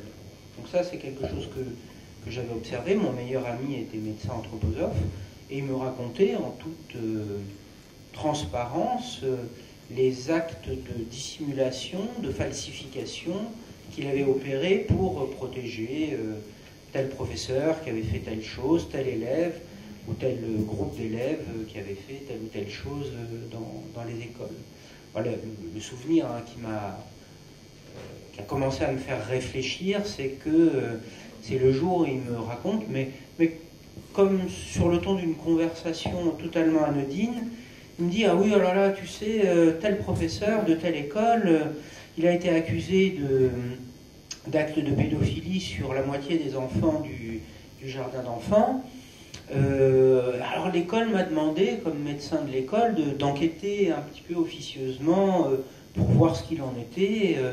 Ah oui, j'ai bien constaté que la moitié des enfants du jardin d'enfants avaient des rougeurs au niveau de l'anus. Mais enfin, tu comprends, ce professeur, il est à quelques années de la retraite, et puis c'est un bon anthroposophe, et il a fait un long chemin dans la doctrine. On ne peut pas lui mettre ça sur le dos, on ne peut pas lui faire ça. Donc voilà, j'ai fait un rapport le mettant hors de cause. Je raconte cet élément-là parce que au début, moi aussi, ça ne m'a pas choqué. J'espère que vous, ça vous a choqué, mais moi, ça ne m'a pas choqué au départ. C'est des mois après que j'ai commencé à me dire, mais c'est quand même bizarre ce qu'il m'a raconté. Parce que si je me représente ce qui a dû se passer, il s'est passé quelque chose de très grave. Et puis pareil, d'autres éléments avec cette vieille dame, prêtre de la communauté des chrétiens, donc qui est une église de l'anthroposophie, qui me raconte un jour, voilà, là j'ai une occlusion intestinale, je ne sais pas si vous voyez la douleur que ça peut représenter, une occlusion intestinale, c'est une des choses les plus douloureuses qu'on puisse traverser de sa vie. Elle me dit, ça a duré 12 jours. 12 jours d'occlusion intestinale, où elle se tordait de douleur. Le médecin anthroposophe passait et me disait, tout va bien, vous inquiétez pas, allez, on va vous prescrire un lavement. Donc il y avait une infirmière anthroposophe qui passait lui faire un lavement de temps en temps, mais ça ne marchait pas, c'était une occlusion intestinale. Les bouchées plus haut. Voilà. Et en fait, elle a été opérée d'urgence et le médecin à l'hôpital lui a dit « encore 1 heure et vous y passiez ». Donc c'est des faits comme ça qui, en s'accumulant, m'ont fait me dire « mais au fond, la médecine anthroposophique, elle a peut-être quelque chose de dangereux, et non seulement dans les actes médicaux qu'elle propose, mais aussi dans son rapport à la loi. Oui, alors merci Grégoire, parce que c'est quand même des témoignages de l'intérieur qui ne sont pas connus, qui sont importants et qui ont valu des procès à Grégoire. Est-ce que il y a deux choses que je trouve intéressantes dans ce que tu disais. C'est le fait qu'un événement problématique n'ait pas d'effet sur le moment, mais a un impact à long terme. Parce qu'en fait, notre cerveau, il continue de fonctionner, en partie de manière non maîtrisée, inconsciente, et il y a un travail qui se fait, presque à notre insu, jusqu'à conduire à la remise en question. Et puis l'autre, je trouve, élément intéressant, c'est que quand tu évoquais la pédophilie, en fait, on voit bien qu'il y avait deux représentations du monde importantes, celle de l'anthroposophie et puis les valeurs morales qui étaient les tiennes. Et à un moment donné, il va y avoir une contradiction entre les deux et il va falloir choisir l'une des deux.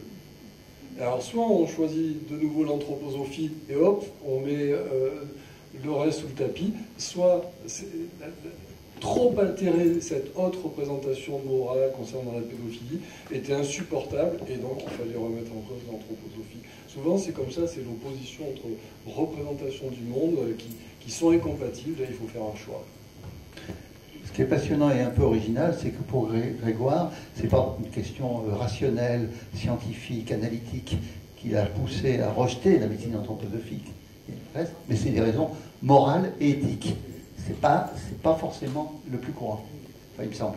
Alors, bon, on doute, et puis à un moment donné, on va pivoter dans l'abandon de la croyance, avec tout ce que ça entraîne comme souffrance, comme tu l'as déjà dit. On va demander à Sohan ce qu'elle en pense. C'est certain que quand on commence à avoir des doutes par rapport à certaines croyances et qu'on analyse, et que l'analyse qu'on fait pousse peut-être à prendre conscience, avoir envie de sortir de cette croyance, ça va être compliqué, il y aura des avantages, il y aura des inconvénients. Donc pour toi, ça a été comment? Ça a été facile, ça a été douloureux? Les deux en même temps. ça a été une délivrance quand j'ai pu officiellement arrêter mon activité. Parce que c'est tellement important pour moi d'être en accord avec mes valeurs, mais je pense que c'est le cas de tout le monde. Hein. Quand on résout une dissonance cognitive, on est de toute façon plus confortable. Dans le même temps, j'ai découvert que la satisfaction et la stimulation d'exercer son esprit critique, ça c'est quelque chose que je trouve vraiment très important dans ma vie aujourd'hui. Mais dans le même temps, il y a des choses qui ont été assez douloureuses. Ça a été matériellement compliqué puisque c'était mon activité professionnelle. Donc il a fallu envisager cette reconversion actuelle avec son lot de sacrifices. Ça a été compliqué aussi un petit peu du point de vue relationnel avec certaines personnes. Oui, j'imagine qu'au niveau relationnel, par rapport à des gens qui étaient dans la même croyance que toi, le fait de dire que tu penses que tu étais dans l'erreur, donc eux aussi, une espèce de rupture, et c'est pas facile à gérer, surtout quand on est dans un certain milieu qui est très prenant, hein, très enveloppant, on peut se trouver mal à l'aise et avoir du mal. Bon, en tout cas, tu as réussi à le faire, et au total, tu t'es trouvé plutôt délivré ou plutôt en difficulté? Non, clairement, c'est quelque chose de très positif. Cette évolution dans ma vie, je la considère comme très positive. Elle a été coûteuse, certes, mais aujourd'hui, j'ai gagné en confort, j'ai gagné en connaissance, en compétences aussi. Et je sais que je ne sais pas. J'aime beaucoup cette phrase-là, du coup, aussi. Je trouve qu'elle incarne vraiment bien la posture de l'esprit critique. Et je trouve ça... je suis émerveillée, en fait, de tout ce que je peux découvrir aujourd'hui avec la rigueur scientifique, finalement. Ouais, alors ça, bon, c'est un sujet qui nous est cher, parce que il y a des gens qui prétendent que les scientifiques, qui prétendent tout savoir, avoir la vérité, tout ça, ce qui est bien évidemment un non-sens total par rapport à ce qu'est les scientifiques. Le doute permanent, nous adorons, nous passons notre temps à dire que nous ne savons pas certaines choses. Et c'est la crédibilité vis-à-vis de nous-mêmes, même de ce que nous disons, parce que nous sommes capables de dire, mais dans certaines circonstances, aujourd'hui, les faits sont établis dans certaines conditions, et peut-être que dans d'autres conditions, d'autres choses. Et les choses sont valables, sont établies dans certaines conditions, on va dire conditions d'expérience. Hein. Puis le contexte change, Voilà, et dans ce cas-là, et puis il y a des éléments nouveaux, il y a des faits nouveaux on en tient compte, on les analyse, on ne les retient pas forcément, mais si on les retient, on les intègre.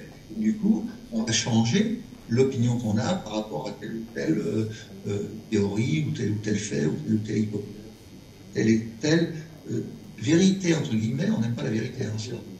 Vérité. Enfin, il y a des vérités temporaires qui permettent d'avancer pour prendre des décisions. Et en médecine, bien évidemment, pour prendre des décisions, il faut qu'on ait des pseudo-vérités intermédiaires qui permettent de savoir ce qu'on va faire aux patients, comment on va prendre en charge pour le diagnostic, etc., le pronostic, et bien sûr pour la prise en charge thérapeutique, la prise en charge en général, thérapeutique ou pas.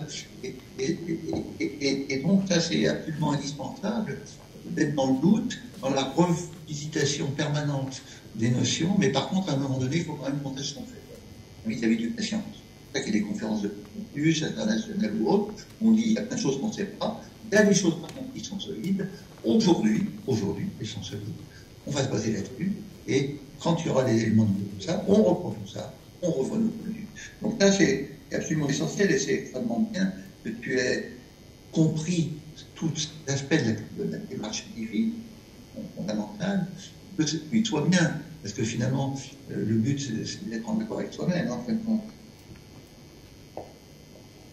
Oui, alors, pour ce passage du doute à l'absence complète de croyance, on a déjà dit beaucoup de choses, hein, mais peut-être, le problème, c'est la vacuité qui se crée après, hein, c'est-à-dire que, déjà, si on vit d'une pseudo-médecine et qu'on l'arrête, qu'est-ce qu'on va faire, qu'est-ce qu'on va devenir, hein, de quoi on va vivre.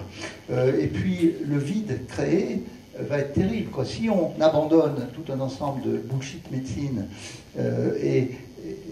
qu'est-ce qu'on va faire? Alors on va aller vers cette médecine moderne, officielle, qu'on a tellement vilipendée. Qu'est-ce qu'on fait? Donc il y a ce vide, il y a tout ça. Est-ce qu'il y en a un ou deux qui veut s'exprimer là-dessus? En fait, effectivement, c'est très compliqué à tous les points de vue, à la fois psychologique, ça on en a déjà parlé, mais aussi social, parce que si tous nos amis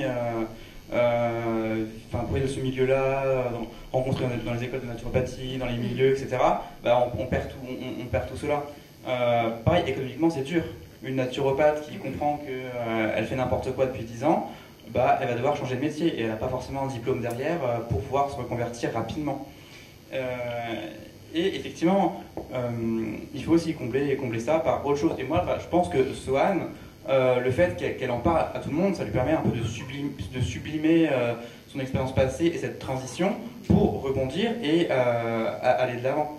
Donc je pense que ce qu'elle fait, pour elle aussi, ça lui fait du bien, en plus de faire du bien à tout le monde, parce que ça intéresse tout le monde, ce qu'elle dit. Oui, pour info, donc elle était naturopathe, elle n'en vivait pas très bien, mais elle en vivait quand même un peu. Et là, elle fait des études de diététique, des études sérieuses. La diététique, c'est une discipline tout à fait sérieuse, quand c'est pas des fois de la micronutrition ou des choses assez douteuses. Et donc elle remplit, elle se lance dans un projet professionnel dans lequel elle est confortable. Elle n'était pas confortable finalement. Et à tel point que je me demande d'ailleurs si elle a vraiment cru à la naturopathie réellement. Elle le disait, elle le pensait, mais au fond d'elle-même, elle est très rationnelle. D'après tout ce qu'elle m'a dit, je crois que j'ai l'impression que ça ne collait pas tellement. Bon, bref, mais ça c'est une idée que j'ai en discutant avec elle. Donc, on a cru, on a décru, on croit plus. Et parmi les gens qui ont fait ce parcours, il y en a qui deviennent militants contre ce qu'ils ont adoré. C'est encore un autre stade. Et ça, on voit Sohane, on a vu Serge Brett-Morel, on a vu Monsieur Sam ce matin, on a vu, il y en a un certain nombre. Donc c'est encore un autre stade. Alors, comment est-ce qu'on peut devenir militant? On va demander à Sohane, hein, ça sera sa dernière intervention, et en fait, ça sera le dernier sujet qu'on traitera avant d'attaquer la discussion avec la salle. Qu'est-ce qu'elle en pense? Eh bien, Sohane, nous avons bien compris quel a été mon cheminement pour entrer dans une croyance dans la naturopathie qui a engagé très fortement au point d'en faire quasiment ton métier et de faire des formations, donc la promotion. On a compris ton évolution personnelle avec les difficultés que te posait cette croyance par rapport au bon sens finalement et à la logique, et finalement le pas que tu as franchi, pas d'un seul coup, très progressivement et de façon extrêmement sensée et réfléchie, d'en sortir, avec toutes les conséquences que ça pouvait entraîner, notamment sur le plan de ton écosystème, de relations, et de la reconversion. Je m'intéresse à l'alimentation, on peut faire des diététiques. C'est un peu haché, hein. Scientifiquement. Mais au-delà de ça, tu es devenue militante pour expliquer à quel point on pouvait être dans l'errance en croyant des choses non établies, basées simplement sur des affirmations, leur source de business bien connue, important, qui tire parfois au charlatanisme. Pas de cours, hein, parfois. C'est ce que tu as vu. Donc, comment ça s'est passé pour toi, le fait de devenir militant, au-delà de simplement ne plus croire? Ça s'est fait progressivement aussi, en fait. J'avais déjà une chaîne sur YouTube, et ça s'est fait dans la continuité de ma chaîne, en fait. Les contenus, ils ont tout simplement suivi mon évolution personnelle. Donc j'ai déréférencé les contenus dont j'avais perçu qu'il manquait de rationalité, et j'ai commencé à mettre en avant plutôt des contenus critiques, petit à petit. Donc ça s'est fait de manière imprévisible et progressive. Alors ça, c'est quand même un peu bluffant, c'est que finalement, tu as gardé la même chaîne YouTube qui servait à faire la promotion de la naturopathie pour ensuite expliquer que et qu'il y avait beaucoup de dangers à y croire. Donc, par rapport aux habitués de ta chaîne, comment ça sert de contenu? Alors, le public a sûrement très certainement évolué en même temps que le contenu a évolué, bien évidemment. Je pense que certaines personnes qui me suivaient déjà ont pu suivre mon cheminement critique aussi, et ça, c'est très très chouette. Et en fait, j'ai été pas mal encouragée au début par les réactions de personnes sceptiques, ou les réactions de personnes qui se posaient des questions, qui étaient dans une recherche de bonne foi, de poser un regard différent sur la naturopathie. Et de toute façon, ensuite, moi, j'ai toujours été animée par ce moteur qui est l'indignation face aux souffrances des personnes. Et clairement, pour moi, les pseudomédecines occasionnent beaucoup de souffrances. La médecine aussi, malheureusement. Mais bon, il faut poser un regard critique mesuré sur tous ces aspects-là. Et je voudrais préciser d'ailleurs que dans cette mouvance un peu militante, effectivement, à l'encontre des pseudomédecines, je ne suis pas dans une quête absolue de rationalité. En fait, les croyances en tant que telles ne me posent pas de problème à la condition qu'elles n'aient pas de conséquences. Bon, la problématique, c'est que les pseudomédecines ont des conséquences. Donc de ce fait, c'est pour ça que je les combats. Mais en soi, je ne suis pas dans une quête de vérité absolue ou de rationalité absolue. Je trouve que ça n'a pas de sens et j'essaie de garder en tête pourquoi je milite, et c'est surtout pour éviter les souffrances qui découlent de ces pratiques-là. Oui, mais ça me semble clair. Finalement, chacun peut penser ce qu'il veut. Bien évidemment, le problème, c'est des discours qui vont détourner les gens de bonnes et vraies solutions, bonnes pour leur santé, et ils vont être dans des voies de garage. Et là, il y a des potentiels extraordinaires, et pas seulement potentiels, vis-à-vis des gens eux-mêmes, voire des gens par rapport à leurs enfants. C'est vrai qu'un certain nombre de discours qui sont acceptés et qui envoient les gens sur ces fausses routes peuvent être très dangereux, parce qu'on a une médecine extrêmement efficace qui montre en termes de qualité de vie, de lutte contre le handicap, de survie à tout point de vue, d'intégrité physique et mentale, qui montre qui est extrêmement efficace. Du coup, en détourner les gens en soi, ça peut être une grosse vie. C'est une question de point de vue, bien sûr. Merci. Voilà, fini. Merci Gilles. Voilà, c'est fini. Donc, on va interroger nos trois autres intervenants avant de passer à la discussion qu'on va faire dans des conditions techniques hasardeuses, je vous ai dit. Grégoire, tu as été quand même 30 ans, à peu près je crois, un des cadres principaux de l'anthroposophie française. C'est pas rien, tu en es sorti, ça c'est quelque chose d'assez extraordinaire. Et ensuite, alors tu dis, moi je ne suis pas militant contre l'anthroposophie, mais enfin tu présentes des témoignages de l'intérieur qui sont quand même terribles sur l'anthroposophie. Alors, c'est peut-être pas du militantisme, tu les publies, mais ça peut y revenir un peu, et ça t'a valu donc un certain nombre de procès. Donc, pourquoi? C'est quand même... alors, c'est pas un combat, j'en sais rien. Tu aurais pu ne pas témoigner, rester dans ton coin, et être prof de philo comme tu l'es, etc. Pourquoi est-ce que tu as témoigné de cette façon-là, de façon aussi publique et aussi visible? Alors, je ne cherchais absolument pas ni la visibilité ni la publicité. J'ai fait un blog parce que j'avais besoin d'écrire et que quand on écrit, on souhaite être lu, mais enfin, on espère être lu, c'était même plutôt de cet ordre-là. Et comment ça s'est passé en fait en fait, au tout départ, j'écrivais sur un journal intime, pour moi-même. Puis j'avais une amie qui passait et je lui montrais mon journal intime et elle me disait « Mais ce que tu écris là, tes souvenirs des écoles Steiner, ça ressemble quand même à une secte. Hein. Tu devrais contacter une association de lutte contre les sectes juste pour avoir un avis. » Voilà. Et donc j'ai contacté la Sophie Adfi 94, qui est liée à l'UNADFI. Et alors ça a juste été 1 heure de conversation dans un local attenant à un supermarché de Créteil glauquissime. Mais ça a été un des moments les plus importants de ma vie, parce que la personne que j'avais en face de moi, elle représentait pour moi la société. Il faut mesurer la responsabilité qu'ont des gens comme ceux qui œuvrent bénévolement à l'UNADFI et qui vont rencontrer des gens comme moi juste pendant 1 heure, mais qui, pour ces gens comme moi, vont représenter la société, vont représenter la normalité.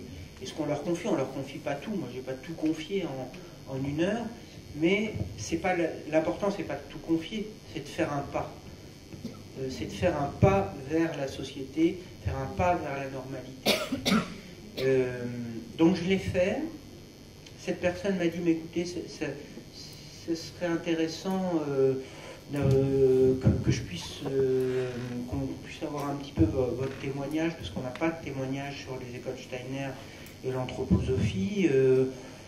Et du coup, quelqu'un du bureau du NADFI qui s'appelle Marie Drillon m'a contacté, mais quelques mois après. Moi je pensais qu'il m'avait oublié, hein, que c'était pas important ce que j'avais à dire, et ça m'allait très très bien comme ça. J'avais pas de velléité de communiquer à ce sujet. Et donc Marie Drillon me contacte, me dit ce serait bien que vous écriviez une page, allez, 10 lignes peut-être, pas plus, pour que ça paraisse dans notre revue de l'UNADFI. Moi je dis d'accord, mais le problème c'est que quand j'écris et quand je pense, je déroule les choses jusqu'au bout. Donc à la fin ça a donné un témoignage qui fait 44 pages, qui s'appelle « L'endoctrinement des élèves à l'anthroposophie dans les écoles Steiner-Waldorf ».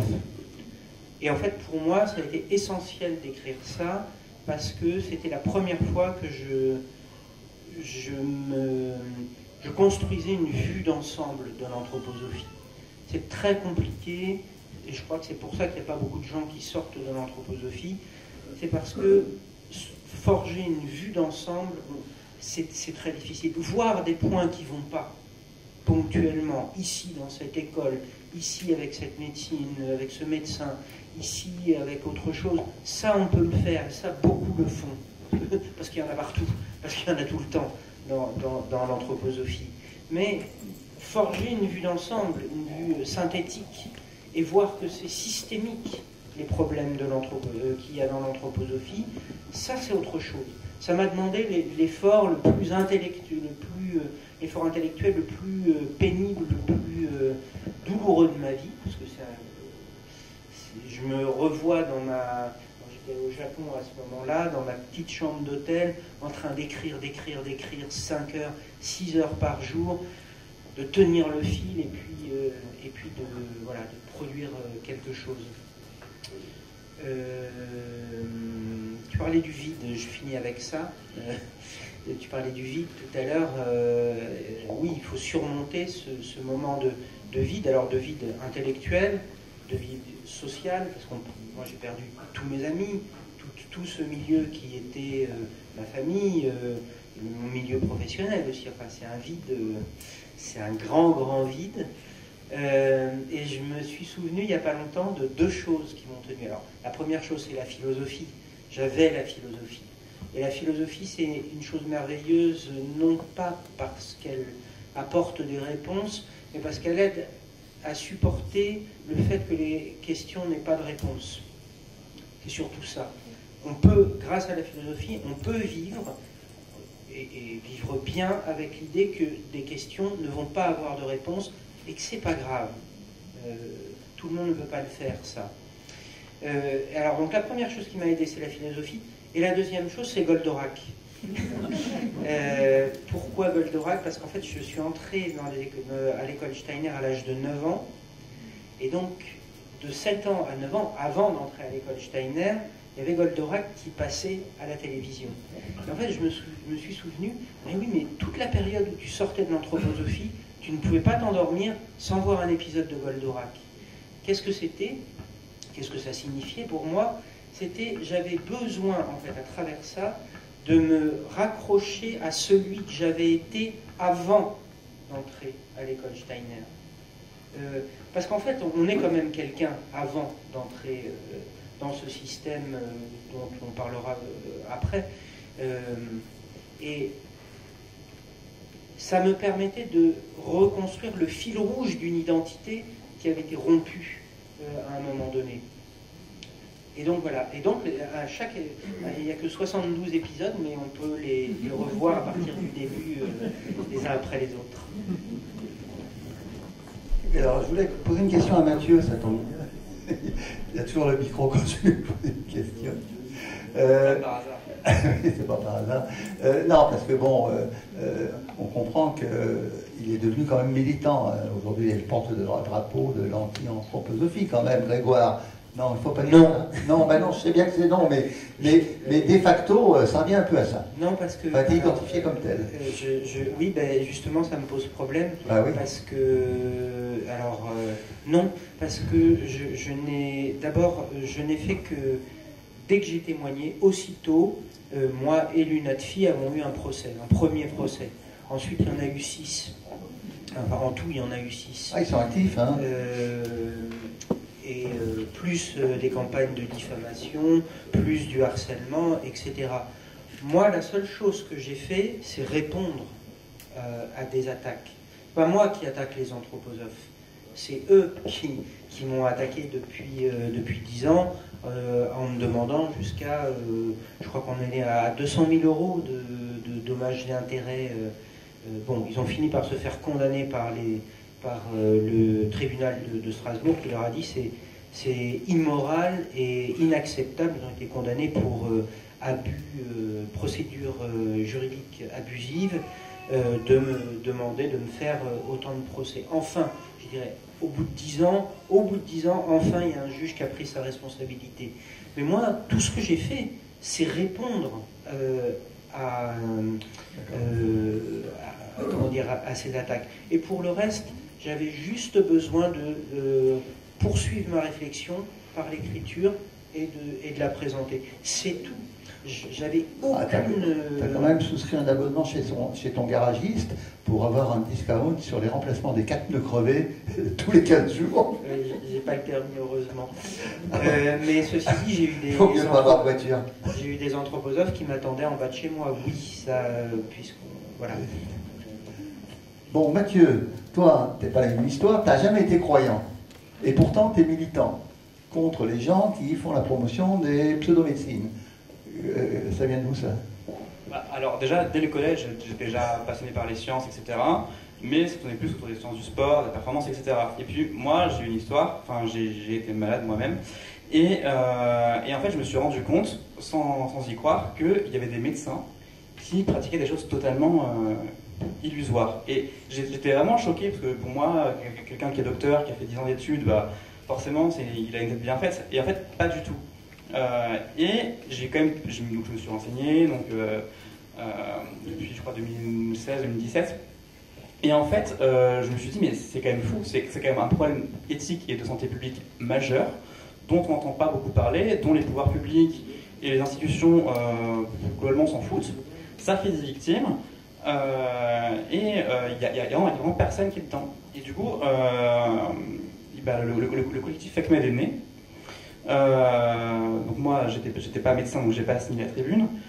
Et en fait, je me suis engagé parce que en fait, la place était vide et je trouvais que c'était vraiment un thème à la fois passionnant d'un point de vue intellectuel parce que c'est assez transversal, ça fait appel à plein de disciplines, psychologie sociale, droit, cognitif, plein de choses. Et en fait, je trouve ça passionnant. Et il y a vraiment un impact. Enfin, quand on est investi là-dedans, il y a vraiment un impact social qui peut être assez positif. C'est pas comme d'autres causes qui sont tout aussi importantes, comme l'écologie, droits des femmes, etc. Où là, il y a déjà beaucoup de personnes qui sont engagées dans ça, et où ma plus-value n'aurait pas été incroyable. Et donc là, en fait, la place était libre, j'ai ouvert la porte et me voilà. Et en fait, c'est un travail sans fin. Enfin, en plus de mes études, vraiment, ça me prend énormément de temps. Les internes des hôpitaux ont du temps. Je suis pas encore interne. Tu n'es pas encore interne, je croyais. Ah oui, tu es deuxième année de médecine, non, même pas encore interne. Bon, très bien. Alors juste avant de conclure, alors Sohan est en ligne, ça va, ça marche, sa connexion extraordinaire. Je l'ai pas mis là parce que, sauf si vous vouliez la voir. Donc, Mathieu, un petit mot de Doctolib quand même, et peut-être de Médoucine. Alors, effectivement, je pense que Doctolib, maintenant, tout le monde a entendu parler. Alors, qui n'a pas entendu parler du problème de Doctolib et de la naturopathie? Soyez sincères. Hein. Un monsieur là, 2, 3, 4, 5. Ouais, c'est quand même très minoritaire. Hein. Ça a été hyper médiatisé. Alors vas-y, explique-nous. Bon, Doctolib, je ne présente plus la plateforme, mais récemment, il y a plusieurs personnes qui se sont penchées sur Doctolib et ont relevé le fait qu'il y avait énormément de charlatans. Voilà, je peux dire le mot. Qui sont ces personnes? T'en connais? Oui.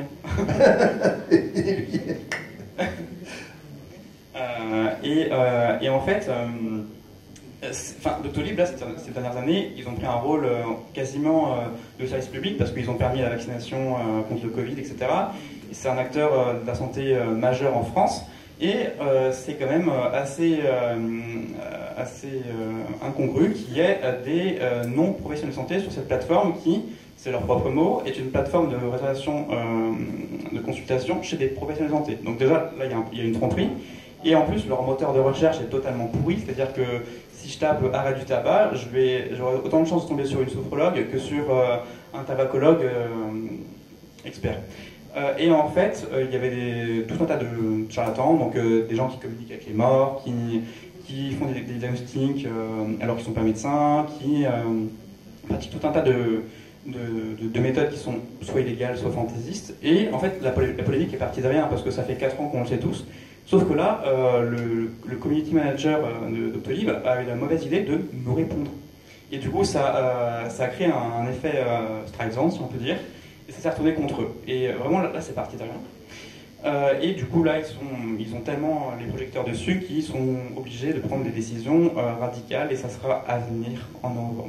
Je ne pourrais pas en dire plus, mais je pense que c'est vraiment très bien. Et Médoucine, là, c'est quand même beaucoup plus grave. Médoucine, en fait, j'avais enquêté dessus l'an dernier.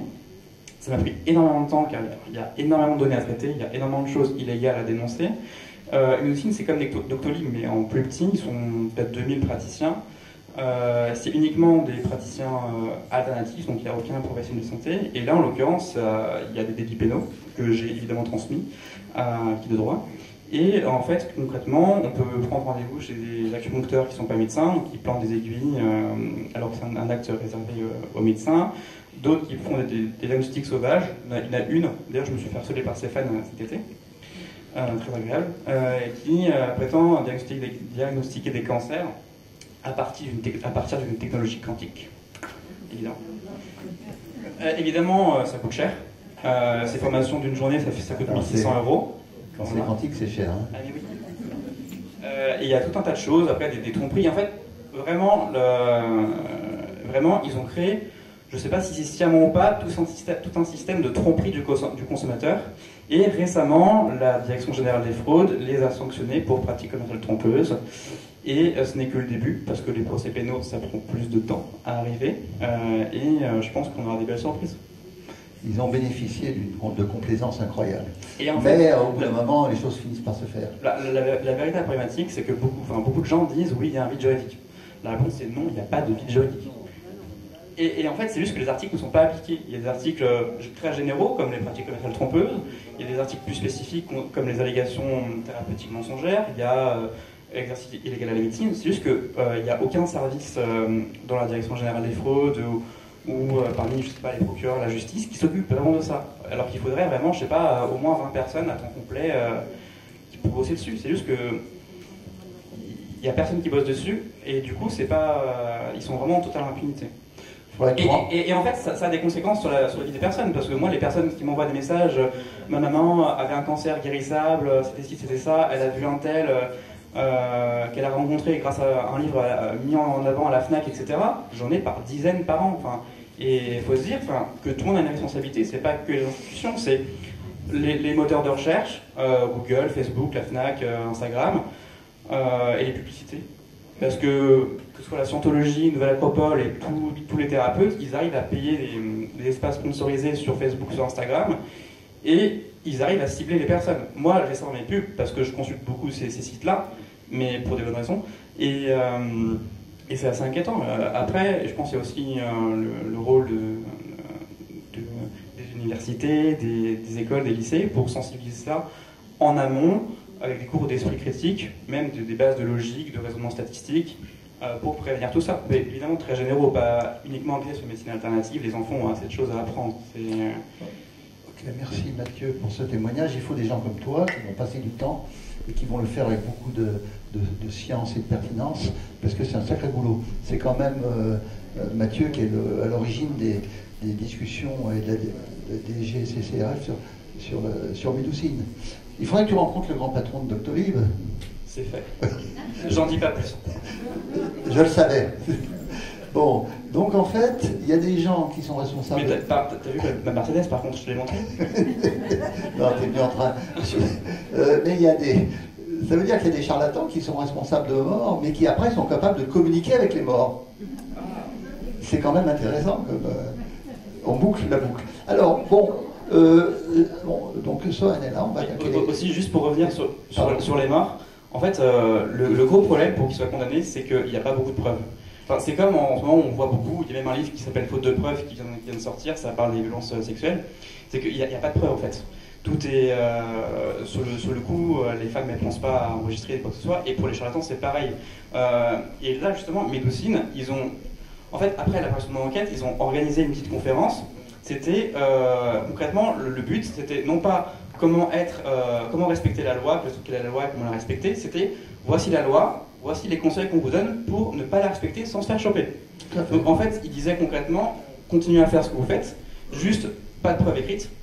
Si vous recevez une convocation de police, passez la nuit à détruire les preuves, à détruire le serveur informatique, à cacher tout chez les amis, les boîtes à aiguilles d'acupuncture, vous les mettez ailleurs. Enfin, en vrai, c'est vraiment un système qui incite à la délinquance.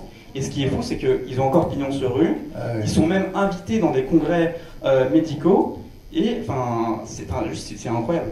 C'est là qu'on voit la différence entre la bienveillance et la complaisance. En fait, c'est juste une façade. Bien sûr. Merci beaucoup. Donc, oui, juste, je signalerai pour l'histoire des victimes, je vous signale le blog de Sohan Tricoire, il faut lui poser la question d'ailleurs. Elle a fait un blog où elle fait des interviews de victimes de pseudomédecine. Elle appelle ça Parole de victime. Vous mettez Parole de victime au pluriel sur Google, et vous avez des témoignages poignants, très détaillés, très précis, sur les fleurs de Bach, l'ostéopathie, le machin, de gens qui témoignent de ce qu'ils ont fait, de comment ça s'est passé, du préjudice qu'ils ont eu. Et ces témoignages sont des témoignages, il n'y a pas de statistiques là, mais enfin, c'est quand même très intéressant pour comprendre. Hein. Ça n'a pas d'effet de preuve générale, bien évidemment, ça on est d'accord. Donc on va interroger Sohan, préparez vos questions, mais pas que Sohan, vous aussi, hein, on interroge tout le monde. Et Sohan, elle n'est pas là, donc elle a un régime de faveur. Je vais finir par me casser la figure. À un certain âge, on n'a pas le même équilibre.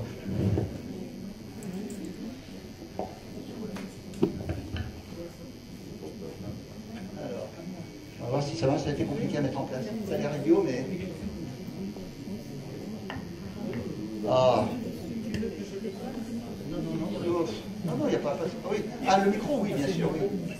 Alors, je pense que je répéterai les questions, parce qu'elle risque de ne pas entendre. Hein.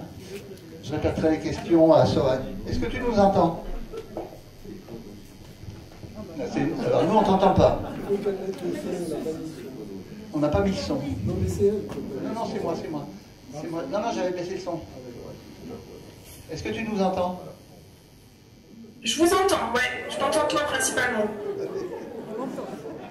Alors, ce qu'on va faire là, alors, il y a des questions qui sont pour nos 4 intervenants, hein, pas que pour toi, mais en particulier pour toi. Encore un peu? Ça suffit pas? Ah, plus bas, plus bas. Avec l'âge, on vient aux oreilles. Alors donc, je répéterai les questions pour toi, hein, que tu les entendes. Si vous voulez bien poser des questions courtes, je les répéterai pour elle, sinon elle ne veut pas les entendre. Alors. Moi, j'ai une difficulté quand je parle avec des gens qui vont voir des médecines alternatives. Ils me disent toujours « ça marche ». Alors, je voulais savoir, ils s'en fichent qu'il n'y ait pas de preuve scientifique. Pour eux, ça marche, donc ça marche. Donc, qu'est-ce que je répète, qu'est-ce que je dis à ces gens-là? Alors, c'est du courant. Qui peut répondre à ça? T'as entendu sur la question? J'ai entendu, oui. Bon, ben c'est moi non. D'abord, la première chose, je suis désolé de vous décevoir, mais c'est que souvent ça marche. Ah oui, parce que l'effet placebo a une puissance telle qu'on ne connaît pas beaucoup de médicaments aussi puissants. Donc, le croire est autoréalisateur. Donc, si on croit vraiment en quelque chose, en une thérapie, il y a des chances non négligeables qu'elle ait un effet positif. Bon, après, évidemment, tout le monde connaît les dérives, les gens qui meurent parce que justement ils ont cru un truc qui ne marchait pas. Mais c'est un peu vrai. Mais il y a une autre chose, c'est que c'est un peu comme ce que j'ai dit ce matin à propos des médecins, obstétriciens ou sages-femmes qui sont persuadés qu'il y a plus d'accouchements en période de pleine lune. C'est qu'il y a des expériences qui ont montré, on a comparé comment fonctionnaient des croyants et des sceptiques quand on leur disait, voilà, on administre un médicament, voilà, on passe en revue des tas de cas, une centaine de cas, et à la fin de cette centaine de cas, voilà, ils ont tous vu la même chose. Hein. Dites, voilà, qu'est-ce que vous concluez? Le médicament marche ou il ne marche pas? Eh bien, en fait, vous avez des personnes qui sont croyantes sur base d'autres critères, on sait qu'ils sont croyants, ils vont conclure que le médicament marche. Recording stopped. J'ai lancé l'enregistrement, ça ne marchait pas. Et ils vont conclure, ça a marché. Ils vont conclure que le médicament marche même quand il n'y a strictement aucun effet. Alors que des personnes qui sont sceptiques vont dire, bah, je sais pas, je ne peux pas conclure, je ne vois pas trop d'effets, donc je ne peux pas dire si ça marche ou ça ne marche pas. Ça veut dire que sur la base des mêmes données, et des données qui en réalité correspondent à une absence d'effet, beaucoup de croyants concluent à la présence d'un effet. Parce qu'en fait, ils vont être sensibles. Recording in progress. This meeting is being recorded. En fait, ça ne marchait pas. Quand on analyse un médicament, en fait, il y a ce qu'on appelle un tableau de contingence. Donc, soit vous mettez le médicament, on guérit, soit on donne le médicament, on ne guérit pas, soit on ne donne pas le médicament, on ne guérit pas, et on ne donne pas le médicament, et on guérit. En fait, normalement, il faut prendre en compte les 4 cas de figure. Mais ce qu'on montre, c'est que les croyants prennent une seule cellule de ce tableau de contingence, ce qui fait qu'ils sont toujours persuadés que ça marche, même quand ça ne marche pas. Voilà. Donc ça, il faut leur dire, et surtout, il faut leur dire, arrêtez de vous fier à votre impression, de ce que vous vivez, parce que malheureusement, le cerveau humain, il n'est pas fait pour appréhender clairement ces choses-là. Si vous voulez être convaincu du fait qu'une thérapie marche, allez regarder les statistiques. Mais ça, les gens ne le font pas. Hein. Ils ne le font pas. S'ils le faisaient, ils ne croiraient pas les mêmes choses. Voilà. Non, mais ça, ce que tu viens de dire est absolument fondamental. On a beau le dire et le redire. Et aussi, en fait, pour répondre à votre question très succinctement, c'est que parfois, ici, des études scientifiques, mais ils n'ont pas lu, et ça se voit qu'ils n'ont pas lu car ça dit le contraire. Et en fait, ils ne savent pas comment fonctionne la science, encore moins la science médicale. C'est-à-dire qu'ils vont chercher une étude dans une revue scientifique qui est totalement pourrie, qui n'a jamais été citée, qui porte sur 2 patients, et pour eux, ça a autant de valeur qu'une étude qui est faite sur, je sais pas, 5000 patients, qui est hyper bien menée, qui est faible, etc. Donc en fait, ils prennent vraiment ce qui confirme leur croyance, et alors que toute la littérature, si on la synthétise en entièreté, c'est que ça dit que ça ne marche pas. Et en fait, il n'y a pas dans le milieu des praticiens alternatifs, il n'y a pas vraiment une culture scientifique, mais même pas du tout en fait. Et ils ne savent pas comment la science fonctionne, les niveaux de preuve, le raisonnement statistique, les bases de logique. Et en fait, je pense qu'ils ne veulent pas comprendre. Et en fait, quand on regarde leurs références bibliographiques, c'est clairement des livres qui datent d'il y a 40 ans et qui, pour eux, c'est vraiment la vérité révélée et c'est toujours vrai. Et voilà. Donc, en fait, c'est ce qu'on disait ce matin, c'est ce que Paul disait ce matin, c'est que la confiance et la réputation, ça a une dimension épistémique qui est énorme, ce qui fait que lorsqu'on accorde confiance à quelqu'un alors qu'on n'a pas de bonnes raisons objectives de lui accorder confiance, et ben on adhère à tout ce qui débite, alors que ça n'a aucune valeur. Oui, alors bon, moi j'aimerais bien avoir l'avis de Sohan là-dessus. On a encore 20 minutes hein, en respectant strictement l'horaire, et peut-être un peu plus si on nous donne un peu de rab. Ça dépend des huiles du cercle zététique. Sohan, as-tu entendu la question et ce qui a été répondu ou pas? Oui, alors, oui, tout alors, à fait. bon, on te dit la neuroturopathie, et tu dis toi c'est un peu du bullshit, maintenant tu disais pas avant, on te dit mais enfin ça marche, ça suffit, on n'a pas besoin de plus. Qu'en penses-tu? Je suis d'accord avec ce qui a été dit précédemment. Effectivement, il y a beaucoup de personnes qui vont trouver des effets bénéfiques liés à la pratique des pseudomédecines. Si je prends l'exemple de la naturopathie, il y a effectivement des effets contextuels, le placebo, mais pas que. C'est-à-dire qu'il y a des personnes qui vont peut-être améliorer leur alimentation parce qu'elles partaient très loin en termes d'équilibre alimentaire. Des personnes qui peut-être vont être motivées à reprendre une activité physique après avoir vu un ou une naturopathe. Donc il peut y avoir des effets, mais ces effets ne sont pas propres aux disciplines concernées, ne sont pas propres aux pseudomédecines. Comment convaincre une personne ensuite qui tire des bénéfices d'une pseudomédecine? J'en sais rien. Je me trouve très mal placée pour répondre à cette question. Je trouve ça très délicat et je ne vois pas qui serait bien placé pour répondre à cette interrogation, parce que si une personne tire des bénéfices d'une pseudomédecine, même si la discipline n'est pas fondée scientifiquement, qui sommes-nous pour lui dire que c'est faux? Elle tire des bénéfices, on ne peut pas lui retirer ça malheureusement. Donc c'est très délicat. Tu veux dire que le fait de manger de façon équilibrée et de faire un peu d'activité physique, c'est pas spécifique à la naturopathie? Ça n'est pas spécifique à la naturopathie. Je ne pense pas te l'apprendre. D'accord. Bien. Autre question de la salle. Y en a-t-il? Oh, il y a essentiellement des tas de questions là. Ah, moi, je veux dire, ça a été très complet, hein, ce qui a été dit. Oui. Non, mais normalement, il y a un micro-baladeur. Hein. Oui,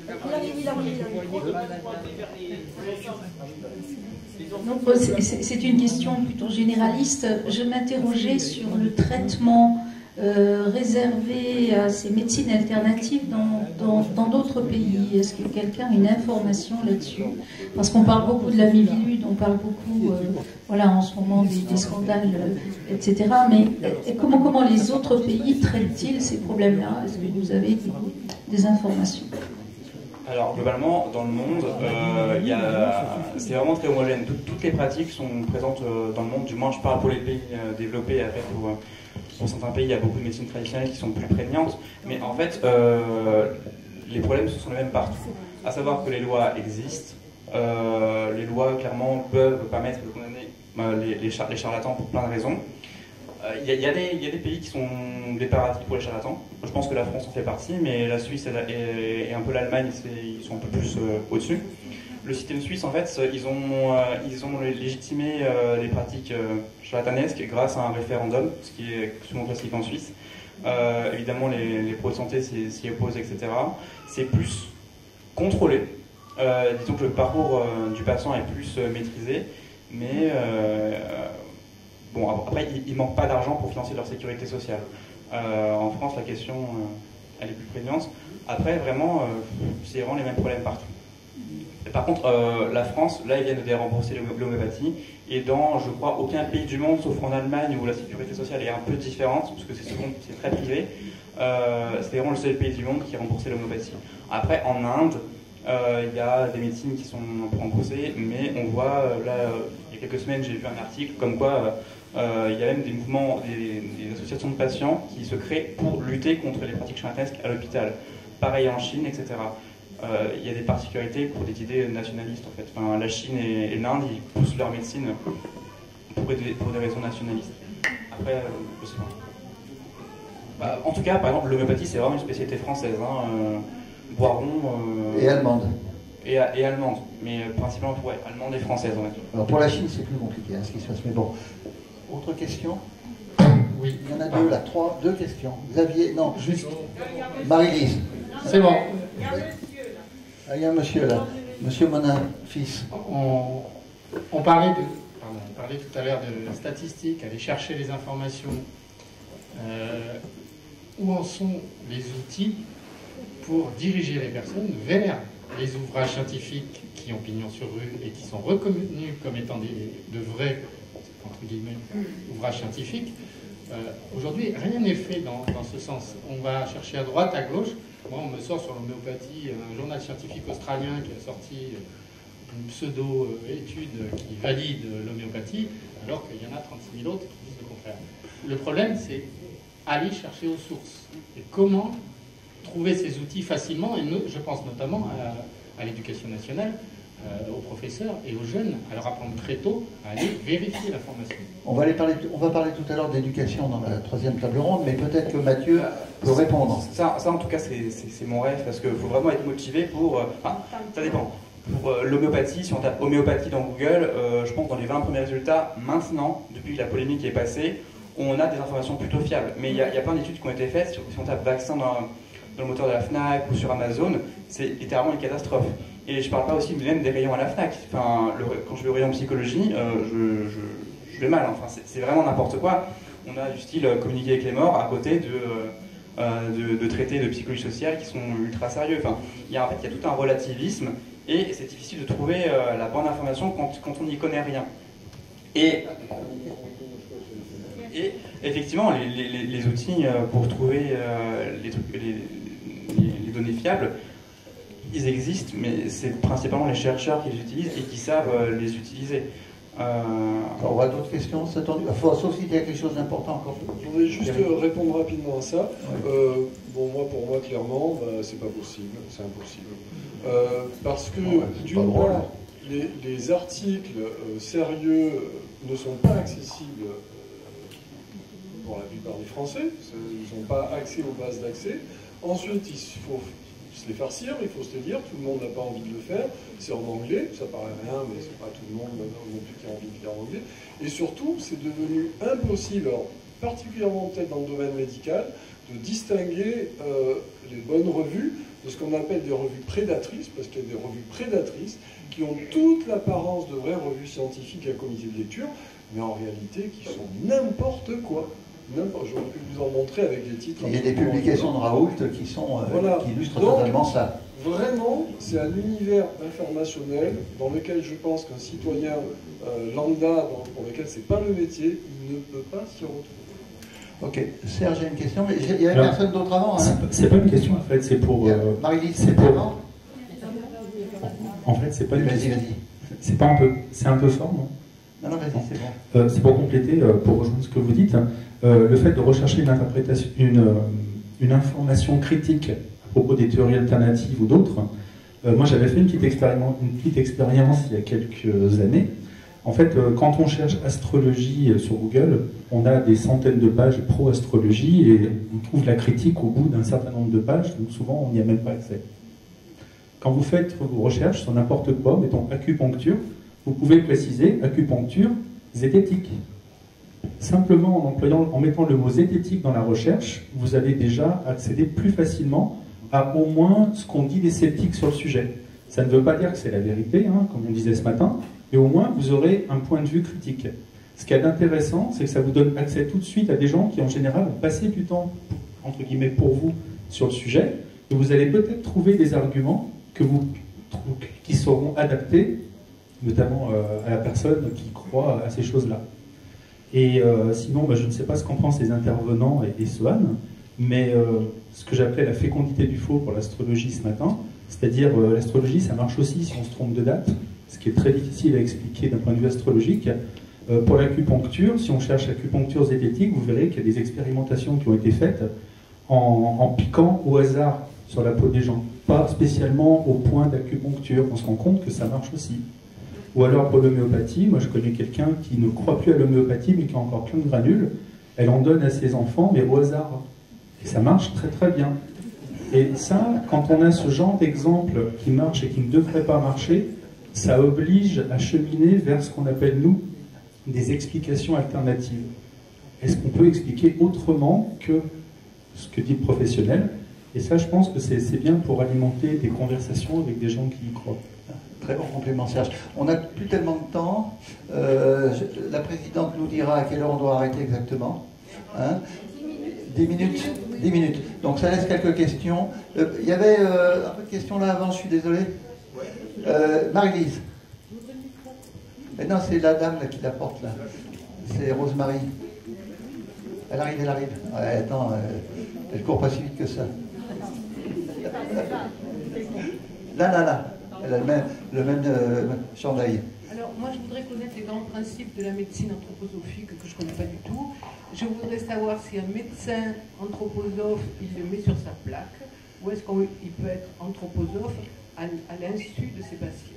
Allez, Grégoire, je crois que c'est pour toi la question. Les deux.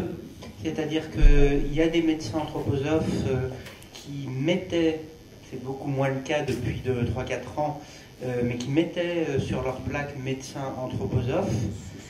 Puis maintenant que c'est plus une très bonne publicité, ils le cachent, mais ils le sont encore.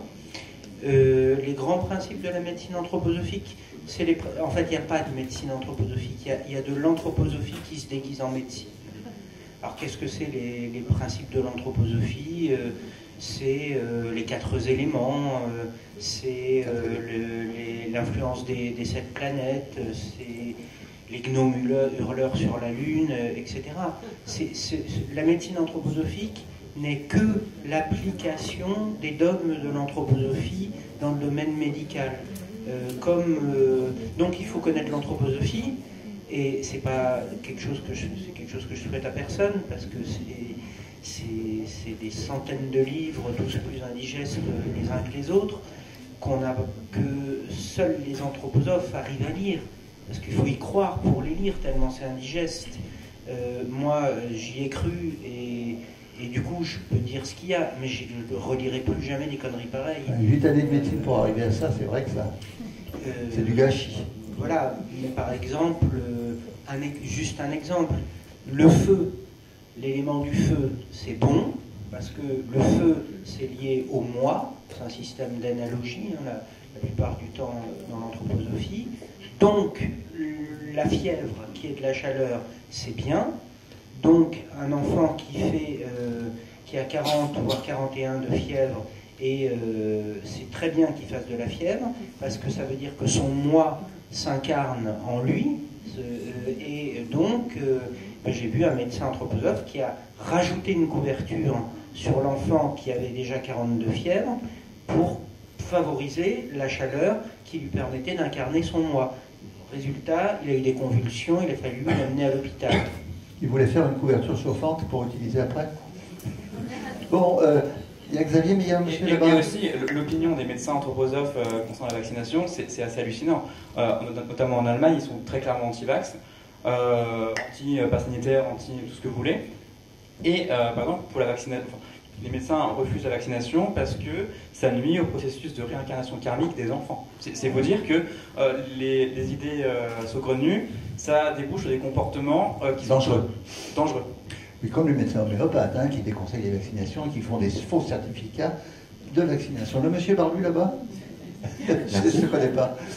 Oui, alors déjà, je voulais demander des applaudissements pour Soham, qui la pauvre voit juste une forêt sur son écran, je crois. Ça va s'arrêter. Si vous avez des questions pour elle, profitez-en rapidement. Oui, j'ai beaucoup trop de questions, je vais essayer de faire vite. Je vais revenir sur un truc qui avait été dit par rapport à la façon de penser des complotistes tout à l'heure, qui apparemment, selon une étude, aurait un moins bon esprit critique que la moyenne, c'est ce que j'ai retenu de ce qui a été dit. Ouais, c'est l'étude de l'Antian, Université Paris-Nanterre. Ok, du coup je me demandais quel esprit critique était mesuré, parce que je ne savais pas que c'était mesurable. Après, par rapport à la tactique de la généralisation, apprendre des choses sur les croyances ou l'autodéfense intellectuelle et faire le pari que ça va se généraliser à d'autres sujets. Il me semblait qu'en fait, ça n'était pas le cas. On apprenait de l'esprit critique sur un sujet et que le transfert de compétences ne s'opérait pas sur d'autres sujets. Et troisième truc, sur la sortie de croyances, juste par des aspects cognitifs, il me semblait que cette approche était insuffisante parce que si les biais cognitifs existent de la même façon chez tout le monde, comment on explique que des gens comme Serge, comme Swan, comme Monsieur Sam, n'importe qui, auraient pu sortir d'une croyance alors qu'ils étaient vraiment à fond dedans, alors que d'autres personnes, on leur donne les mêmes arguments, les mêmes faits, ne font pas la même démarche intellectuelle et restent dedans. Du coup, il me semble qu'il y a des aspects sociaux qui sont peut-être ont une force supérieure à l'aspect cognitif là-dessus. Ok, qui répond, Mathieu? Bah oui, enfin, totalement, il ne faut pas tout réduire, faut pas réduire les gens en croyances loufoques à des aspects psychiques ou encore moins biologiques. Enfin, clairement, le rôle social, il est primordial. Et après, c'est un thème de recherche qui est, selon moi, récent, globalement. Il reste encore énormément de choses à faire et c'est hyper stimulant comme champ de recherche. Et effectivement, concernant la généralisation des aptitudes à d'autres domaines, effectivement, les résultats des études en sciences de l'éducation sont pas très optimistes, en fait. Enfin, c'est pour ça que, bon, c'est bien que l'éducation nationale, le précédent ministre, ait lancé un peu un groupe de travail sur l'esprit critique, mais c'est vrai que là, on ne sait pas, j'ai l'impression que, après je ne suis pas chercheur en sciences de l'éducation, mais apparemment, on ne sait pas vraiment comment inculquer l'esprit critique aux enfants et comment ça marche. Ok. Autre question? Hein? Oui, très rapidement. En fait, tu as raison sur les 3 points et un peu tort sur les 3 points. Donc, sur le fait qu'on ne peut pas mesurer l'esprit critique, alors ça dépend ce qu'on appelle l'esprit critique, mais en fait, on mesure la capacité des sujets à identifier des contradictions internes, par exemple, dans des informations. Voilà, ça, on peut le faire objectivement, c'est pas très difficile. Est-ce que ça se transfère d'un univers à l'autre? Ben, oui et non. Alors c'est vrai qu'on sait que quand on débunk quelque chose, on peut faire disparaître la croyance, mais il peut rapidement y en avoir une autre qui est un substitut. Mais malgré tout, il y a du transfert. C'est pas parfait, mais il y a du transfert. Une preuve en est, c'est que, par exemple, l'éducation, je veux dire, en fait, qu'est-ce qu'on fait dans l'éducation? Qu'est-ce qu'on devrait faire? C'est former à l'analyse, à la capacité d'analyse. Et ce que l'on montre, c'est que la probabilité de rentrer dans des croyances fortes diminue avec le niveau d'éducation. Alors ça veut pas, c'est statistique, il y a toujours des gens qui échappent à ça, ça c'est le deuxième point. Et le troisième point, c'était quoi? C'était intéressant, mais j'ai oublié là. L'aspect cognitif. Ah, les biais cognitifs. Ben oui, mais non, mais c'était aussi sur les aspects cognitifs et extra-cognitifs. Alors c'est clair, les aspects cognitifs, ça peut s'évaluer facilement. Mais c'est clair que la dynamique qui est peut-être derrière tout ça, qui alimente le fait d'utiliser ou non des biais cognitifs, elle n'est pas d'ordre cognitif. Cette dynamique, elle est en grande partie quasiment psychopathologique. Hein. Je prononce un mot qui fait un peu mal. Ça veut dire que des troubles psychiques plus ou moins graves peuvent avoir une incidence très importante sur le fonctionnement cognitif de l'individu. Donc quelqu'un qui rencontre des difficultés psychiques de nature diverse dans sa vie, à des moments de sa vie dans son enfance, ça va avoir une répercussion sur le système de traitement de l'information qu'il va mettre en place. Mais ça ne veut pas dire que, par exemple, si je prends le cas de Serge ou de ce matin, comment il s'appelle, Sam, bon, c'est des gens, on voit bien, ils ont des capacités d'analyse très très grandes. Sauf qu'à un moment donné, dans un contexte particulier, pour des raisons particulières, ben ça, ils l'ont mis de côté dans la capacité de remettre en cause leurs croyances. Donc voilà, c'est les biais cognitifs, tout le monde en a, tout le monde n'en a pas de la même manière, tout le monde n'a pas conscience de la même manière de l'existence de ces biais cognitifs, et les aspects psychodynamiques jouent un rôle déterminant. Je peux me permettre, en tant qu'enseignante, je voudrais quand même préciser à monsieur que dans toutes les disciplines, tous les professeurs de l'éducation nationale laïque ont toujours développé l'esprit critique, quelle que soit la discipline. Donc ça, c'est important à dire, parce qu'il ne faudrait pas croire que l'éducation française n'a pas fait ça. On fait ça depuis 50 ans, ou plus. Et ça, il faut quand même le dire. Si vous avez une question rapide à poser à Sohan, faites-le tout de suite. Tout est content, il n'y a pas de frustration sur les questions. On peut poser des questions là, en prenant la petite pause. Voilà, les intervenants. Merci à nos intervenants, merci à tout le monde. Hein. Voilà.